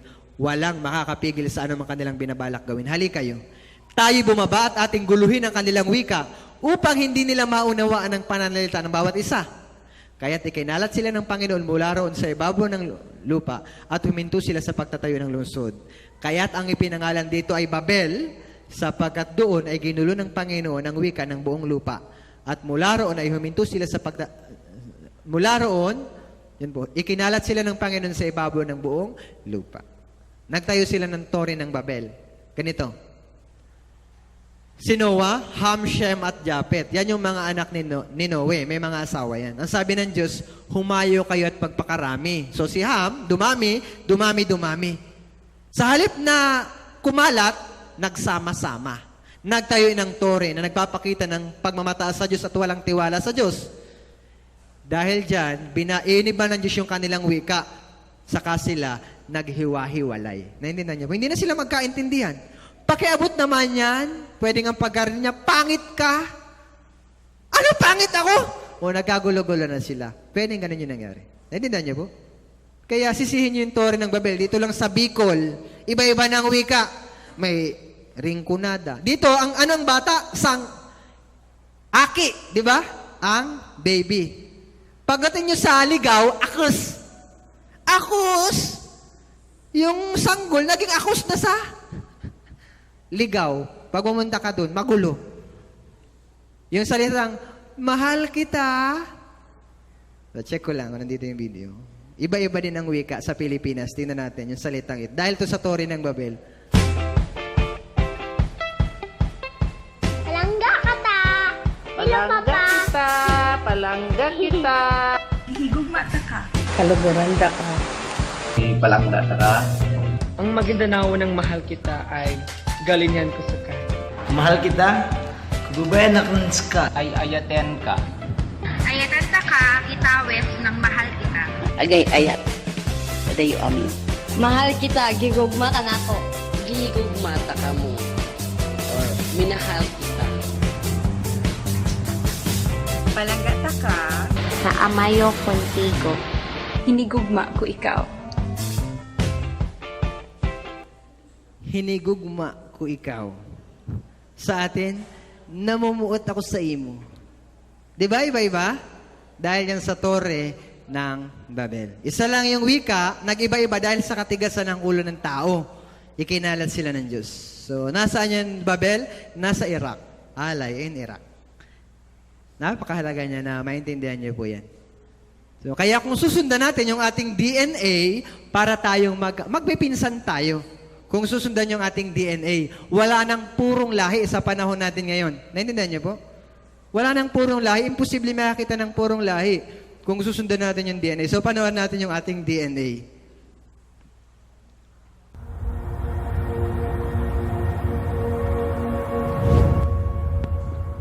I'm proud to be English. My family have served and we've defended this country and we've been to war for this country. I'm really patriotic about Bangladesh. Well, I am 100% Icelandic, yeah, definitely. This is a Kurdish wedding with my mom in the traditional Kurdish clothes. We're just proud black, so that's it. Yeah, I think we are probably the best country in the world, if I'm honest. Think about other countries and other nationalities in the world. Are there any that you don't feel you get on with well or you won't like particularly? Germany. Yeah, I'm not a fan of the Germans. You might think they're a little bit. Particularly India and Pakistan, probably because of the whole, the conflict. Because I have this side of me that's like, that hates Turkish people. Not people, but the government. But French. No. We're just best, it's just fact. I'm more important than you. I don't know you, but in my opinion, I am strong and I am more important than a lot of people. How would you feel about taking a journey based on your DNA?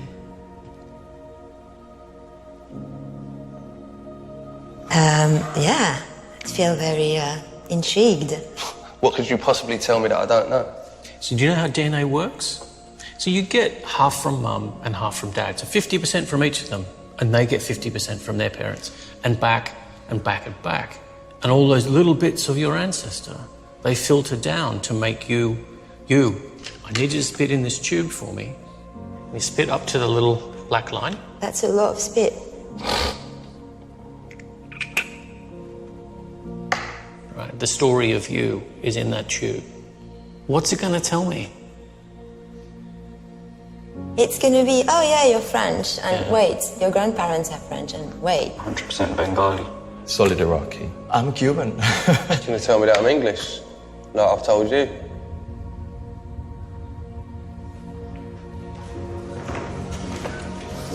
Jay, can you come down and join us? I'm a little bit nervous, I have to say. So you ready to find out your results? Will you read it out to us, please? Wow, look at me.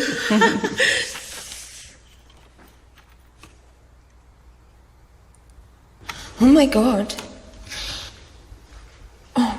Wow. Shit. I didn't expect that. All of them. Whoa!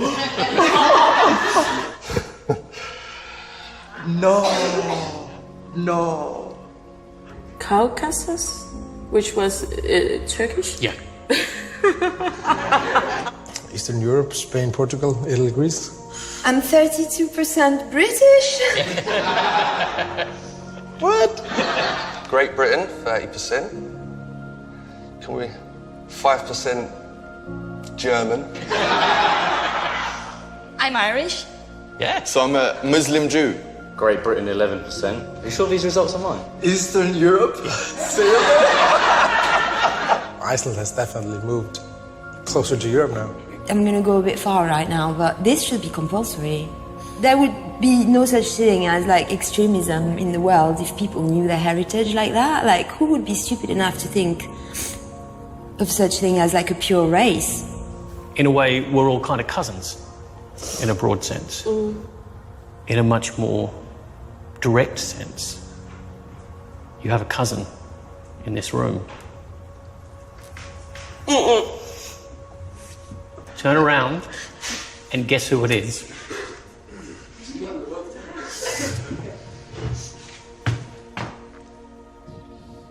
Wash, Yeah. What's that? why don't you come down here and meet your cousin? God, this is the best.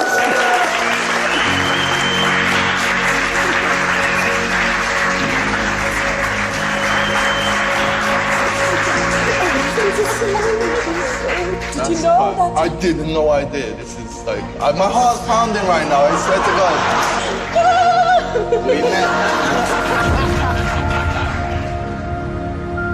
I'm Jay from everywhere by the reason this. I'm a real man of the world. Wow, that's beautiful. Thank you. So would you like to travel to all of these places? Yeah. Oh yeah.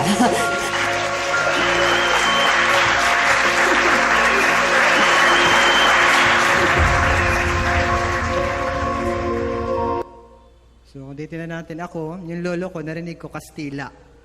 So di ko alam kung ilang percent yung Kastila, pero wala nang purong lahi. Sa panahon natin yan. So galing tayo sa 8. Dun, kila Noe. So kaya napakahalaga, maintindihan niyo po. Dati isa lang yung wika, nag-iba-iba. Dahil dun sa Torre ng Babel. Ibig sabihin yung Biblia, totoo. Naintindihan niyo po? Words of God. So last, bibilisan ko lang, Red Sea Crossing. Nakalagay sa Biblia. Kung talagang totoo ang Biblia, nahati daw yung dagat, ibig sabihin, dapat meron tayong ebidensya na nangyari yun. Imposible ito. Pero kung talagang totoo, may evidence. So, yung mga Israelita, tumawi dun sa Red Sea. Yung ninuno ng Israelita, si Abraham. So, nakalagay sa Genesis chapter 12, verse 1 and 3. Sinabi ng Panginoon kay Abram, ang pangalan dati, ni Abraham, Abram. Ginawa ng Diyos na Abraham. Umalis ka sa iyong lupain, sa iyong mga kamag-anak, sa bahay ng iyong ama, at pumunta ka sa lupain, ituturo ko sa iyo. Gagawin kitang isang malaking bansa. Ikaw ay aking pagpapalain. Gagawin kong dakila ang iyong pangalan at ikaw ay magiging isang pagpapala. Ipinangako ng Diyos kay Abraham o sa Israel yung 3 bagay. Lupain. And then gagawin siyang malaking bansa. So naglakbay si Abraham mula sa Ur, patpunta dun sa Egypt, sa Haran. Yan. So si Abraham, nagkaroon ng anak, Isaac. Isaac nagkaroon ng anak, si Jacob. Si Jacob nagkaroon ng 12 anak na lalaki. Yung ika-11 si Jose, yung ipinagbili ng kanyang mga kapatid na nakarating sa Egypt. Sa pamamagitan niya, naging siyang mataas na pinuno sa Egypt. Ang problema, namatay yung hari na nakakilala kay Joseph. Ginawa silang alipin doon sa loob ng 400 years. Humingi sila ng tulong sa Diyos, pinadala sa kanila si Moises para iligtas sila mula sa pagkaalipin doon sa Egypt. So si Moises naman, mula Egypt, nakarating sila sa dagat na pula. Tingnan natin yung nangyari dito. Sabi dito, pagkatapos iniunat ni Moises ang kanyang kamay sa ibabaw ng dagat at pinaghiwalay ng Panginoon ang dagat sa pamamagitan ng isang malakas na hangin mula sa silangan sa buong magdamag. Tingnan niyo po ang dagat ay ginawang tuyong lupa at ang tubig ay nahawi. Yan ang nakasulat sa Biblia. Yung dagat ginawang tuyong lupa at ang tubig ay nahawi. Kung babasahin mo yan, imposible. Dagat na hawi, naging tuyo. Yung mga tao, naglakad sa tuyong lupa, imposible. Para mas maintindihan natin, panoorin natin to.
What kind of a leader are you?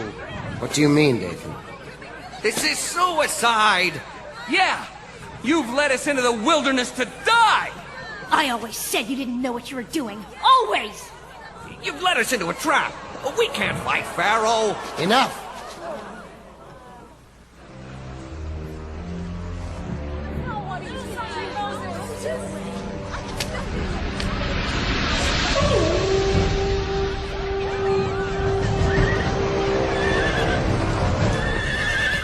Pack your things. Be ready to move.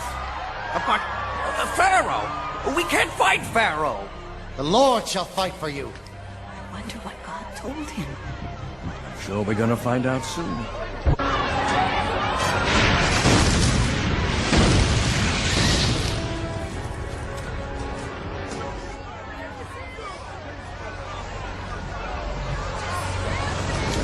The Egyptians you see today, you will never see again. See how the Lord protects you.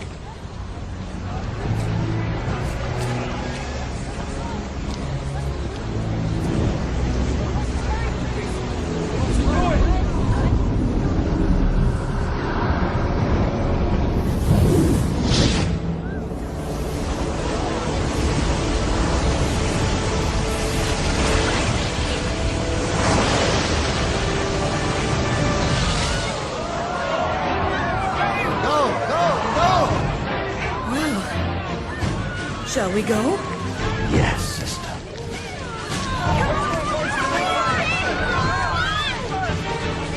Come, children! Hurry! Hurry! Don't forget the wagon!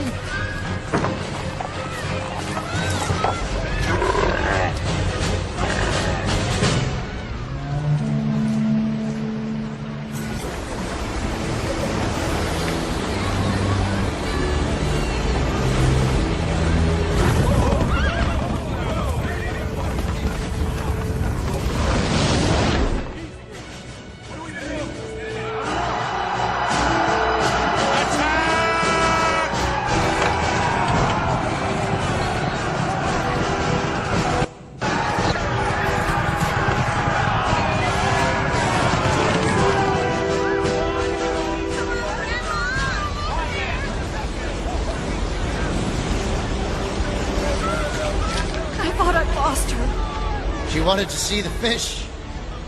Pharaoh's army! They're coming!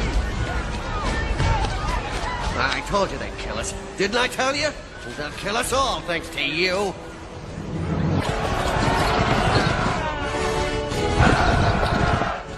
Do not be afraid.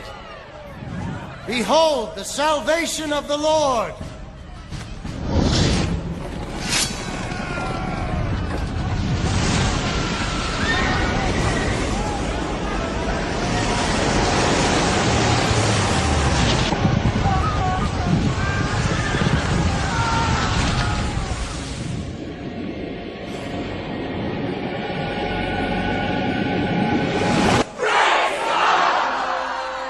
To the promised land.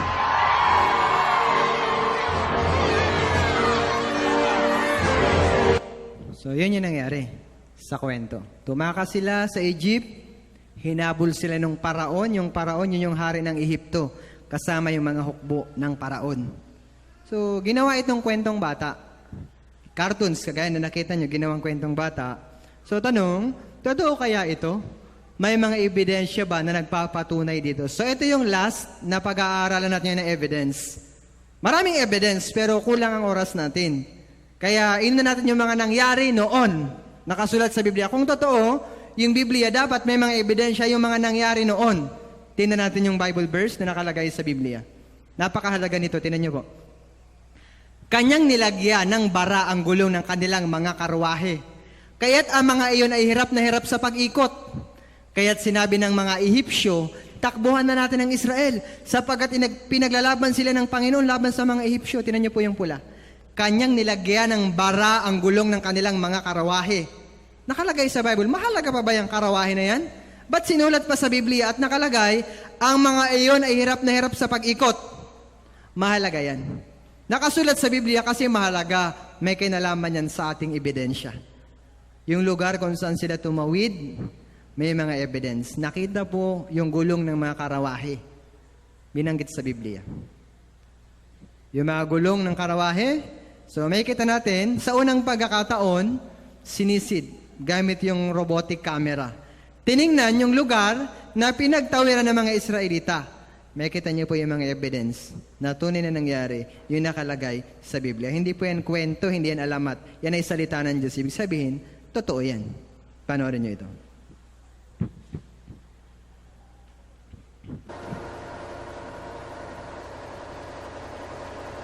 Noong tagsibol ng taong 2000, inilubog sa tubig ng Discovery Media Team ang isang robotic camera sa unang pagkakataon. Kailan may hindi pa ito nagawa, wala pang nakarating dito na may dalang remote-controlled camera. Gamit ang camera, nakita sa mga pagsisiyasat ng maraming hugis at bagay na kawangis ng mga karwahe. Kabilang ang mga tumubong coral na mga pabaluktot, pabilog at patuwid na mga baras na madamit magkakadikit at kakikitaan ng anyo ng pagkawasak. Ngayong kami ay nakakapaglibot gamit ang remote-controlled camera, paulit-ulit naming nakikita ang mga kakaibang hugis at anyo na gaya ng nakikita nyo. Hindi lamang ito sa isang lugar, kundi makikita mo sila ng paulit-ulit. May mga pagkakataong makakakita ka ng isang bagay na mukhang axle, parang rayos at gulong. Kaya masasabi mo sa iyong sarili, oh, hindi ito coral reef. Ito isang coral na tumutubo sa isang bagay na gawang tao. Mula pa noong unang mga pagsasaliksik sa Nueva, isa sa mga natatanging anyo ang parating natatagpuan sa palapag ng dagat. Isang payat na estrukturang hugis bilog na parang mesa, minsay nakabaliktad at ang ilalim ay kinapitan na ng coral. Isang tuwid na tangkay at may pabilog na tuktok.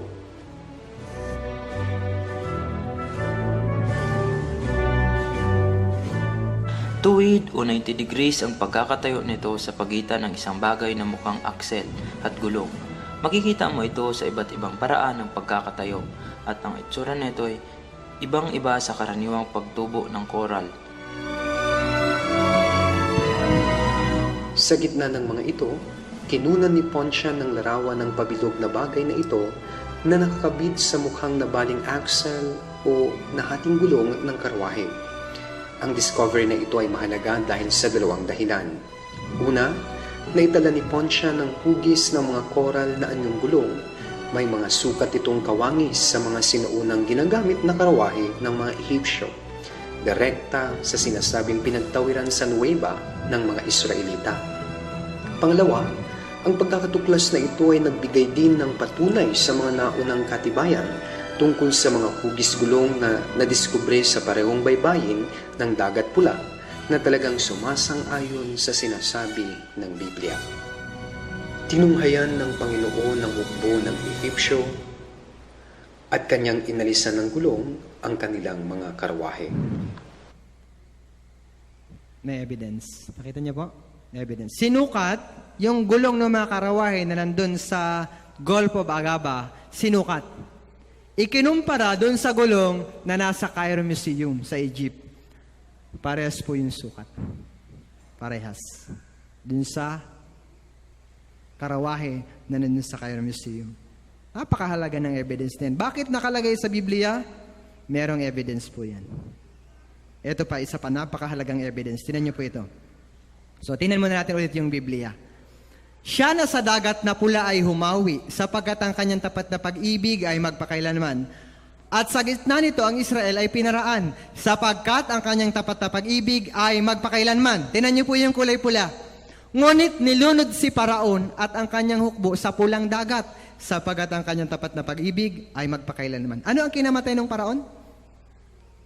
Ayon sa Biblia, anong ikinamatay ng Paraon? Ngunit nilunod si Paraon. Bakit nilagay pa yung lunod? Pwede naman na namatay si Paraon tapos.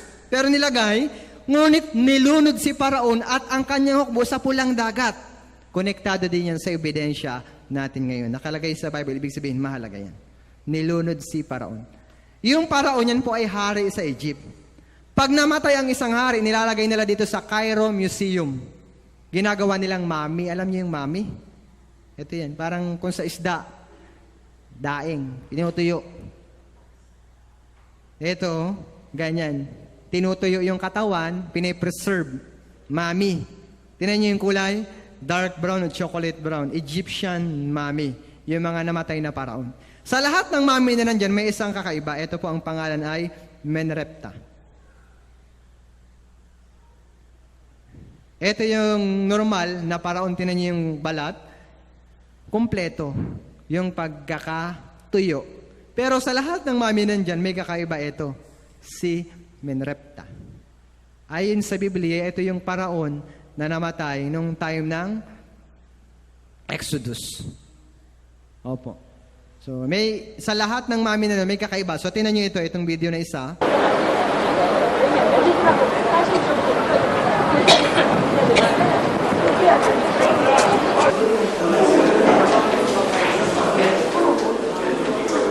So, yan yung mami. Tingnan nyo siya, ang itim. Tama-tama, tuyong-tuyo, kumpleto, maayos, yung pagkakatuyo, chocolate brown. Yan, firm na firm.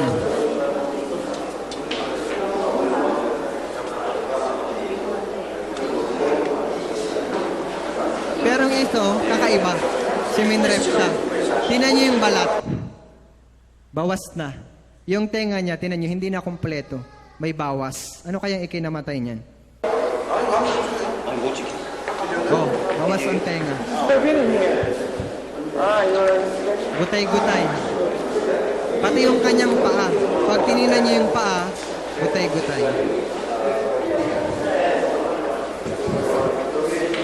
Ayan o, agnas na agnas yung paa. Ano kayang bakit ganyan lagas-lagas yung kanyang paa? Natuyo siya, pero lagas-lagas yung kanyang paa. Ayon po sa kanila, yan yung hari na namatay nung time ng Exodus. Nakalagay sa Biblia po. So, makikita natin yung Biblia, eksaktong-eksakto. Yung detalye niya, accurate. Sabi dito, bakit natin yan pinakita sa atin ng Diyos? Sabi diyan, ipinakita sa iyo ito upang makilala mo na ang Panginoong Diyos ay isang Diyos. Wala nang iba liban sa Kanya. Nakita natin yung mga evidence. Ibig sabihin niyan, yung Biblia ay totoong salita ng Diyos. Yung Eden Garden, bakit pinalaya sila ng Diyos dun sa Eden Garden? Bakit ibinaon sa ilalim ng lupa? Isa lang ang dahilan, kasalanan. Bakit nagkaroon ng Noah's flood? Namatay yung napakaraming tao. Kasalanan. Nilampasan ko dahil kulang tayo sa time, yung Sodoma at Gomorrah, yung mga homosexual. Pinaulan ng Diyos ng apoy at asupre dahil po sa kasalanan. Yung Tori ng Babel, na iba yung wika dahil po sa kasalanan. At magkakaroon ng fire judgment sa inaharap dahil din sa kasalanan ng tao. So, kung titinan niyo po, dahil sa kasalanan. Ibig sabihin, galit ang Diyos sa kasalanan. Ayaw ng Diyos ng kasalanan. So, napakahalaga. So, nakita niyo po yung mga evidence. Baka isipin niyo, hindi po ito dagdag kaalaman. Baka maalala niyo, ay, nandun pala yung Eden Garden sa Middle East. Wow! Nandun pala sa Turkey yung, Noah's Ark. nakalimutan nyo yung target. Ano po yung target? Bakit natin pinag-aaralan ito? Para kaligtasan. Hindi lang ito dagdag kaalaman. Pinapakita natin yung mga evidence para maniwala kayo na totoo ang Biblia. Scientifically, archaeologically, totoo po ang Biblia. Yung Biblia ay salita ng Diyos. Ngayon, kung totoo ang Biblia, kailangan paniwalaan nyo lahat ng nakasulat dito. Huwag yung ating sariling opinion. Naintindihan nyo po? So, tatanungin ko kayo ulit. Naniniwala po ba kayo na totoo ang Biblia? Sure? Ilang percent po? 100%. Maaring meron pa rin hindi naniniwala. Bukas yung part 2. Ito part 1. Yung part 1, para malaman na totoo ang Bible, dapat merong mga ebidensya, patunay o katibayan, yung mga kwento na nangyari noon. Yun yung part 1. Yung part 2, kung talagang totoo ang Biblia, dapat naganap, nagkatotoo, at nangyari yung mga hula, yung mga prophecy sa Biblia. Yung mga mangyari sa future, dapat nangyayari at mangyayari, nakahanda. So, pag-aaralan natin bukas, yung mga signs nakalagay sa Bible, muling darating ang Panginoong Jesus. Pag-aaralan natin yung mga tanda na malapit nang dumating ang Panginoon. Pag-aaralan natin yung mga mangyayari sa future bukas. Kaya hinihiling ko po, bumalik kayo bukas. Huwag niyo sayangin yung pagkakataong ito. Minsan lang dumating ang pagkakataon. Kailangan samantalahin mo na. So, muli, mabilis tayo. So, umabot tayo sa time. Sana maaga-aga ulit kayo bukas para makuha natin lahat. Kasi kanina nawala yung Sodoma at Gomora. Nilampasan natin. Sayang. So, bukas, mas maaga-aga, mas marami tayong mapag-aaralan na mga evidence na totoo talaga ang Biblia. So, yun. Ipag maraming nagpe-pray sa inyo na ano man yung hadlang, mapagtagumpayan niyo po. So, tayong lahat ay yumuko at tayo ay manalangin. Panginoong Diyos, na dakila at makapangyarihan sa lahat, salamat po sa iyong dakilang pag-ibig. Salamat, Panginoon, dahil natapos po ng 8 ang session na ito. Hinihiling po namin, Panginoon, tulungan mo po ang mga tao na nakikinig sa oras na ito. Bigyan mo po sila ng puso. Kung meron po dito na matigas ang puso at hindi naniniwala na ang Biblia ay totoo, mahabag ka po, Panginoon. Tulungan mo po na bukas ay magkaroon siya ng puso na bukas at maintindihan niya, Panginoon, na ang Biblia ay tunay na salita mo, Panginoon. Alam po namin na wala kami magagawa kung wala po ang iyong tulong at gabay. Kaya hinihiling namin na hanggang sa huling araw ng Bible Seminar na ito, ang banal na Espiritu po nawa ang kumilos sa amin. Ingatan mo din po ang bawat isa sa kanilang pag-uwi, sa kanilang sariling tahanan na makarating po sila ng maluwalhati. Ito po ang aming dalangin sa pangalan ni Jesus. Amen. Maraming salamat po.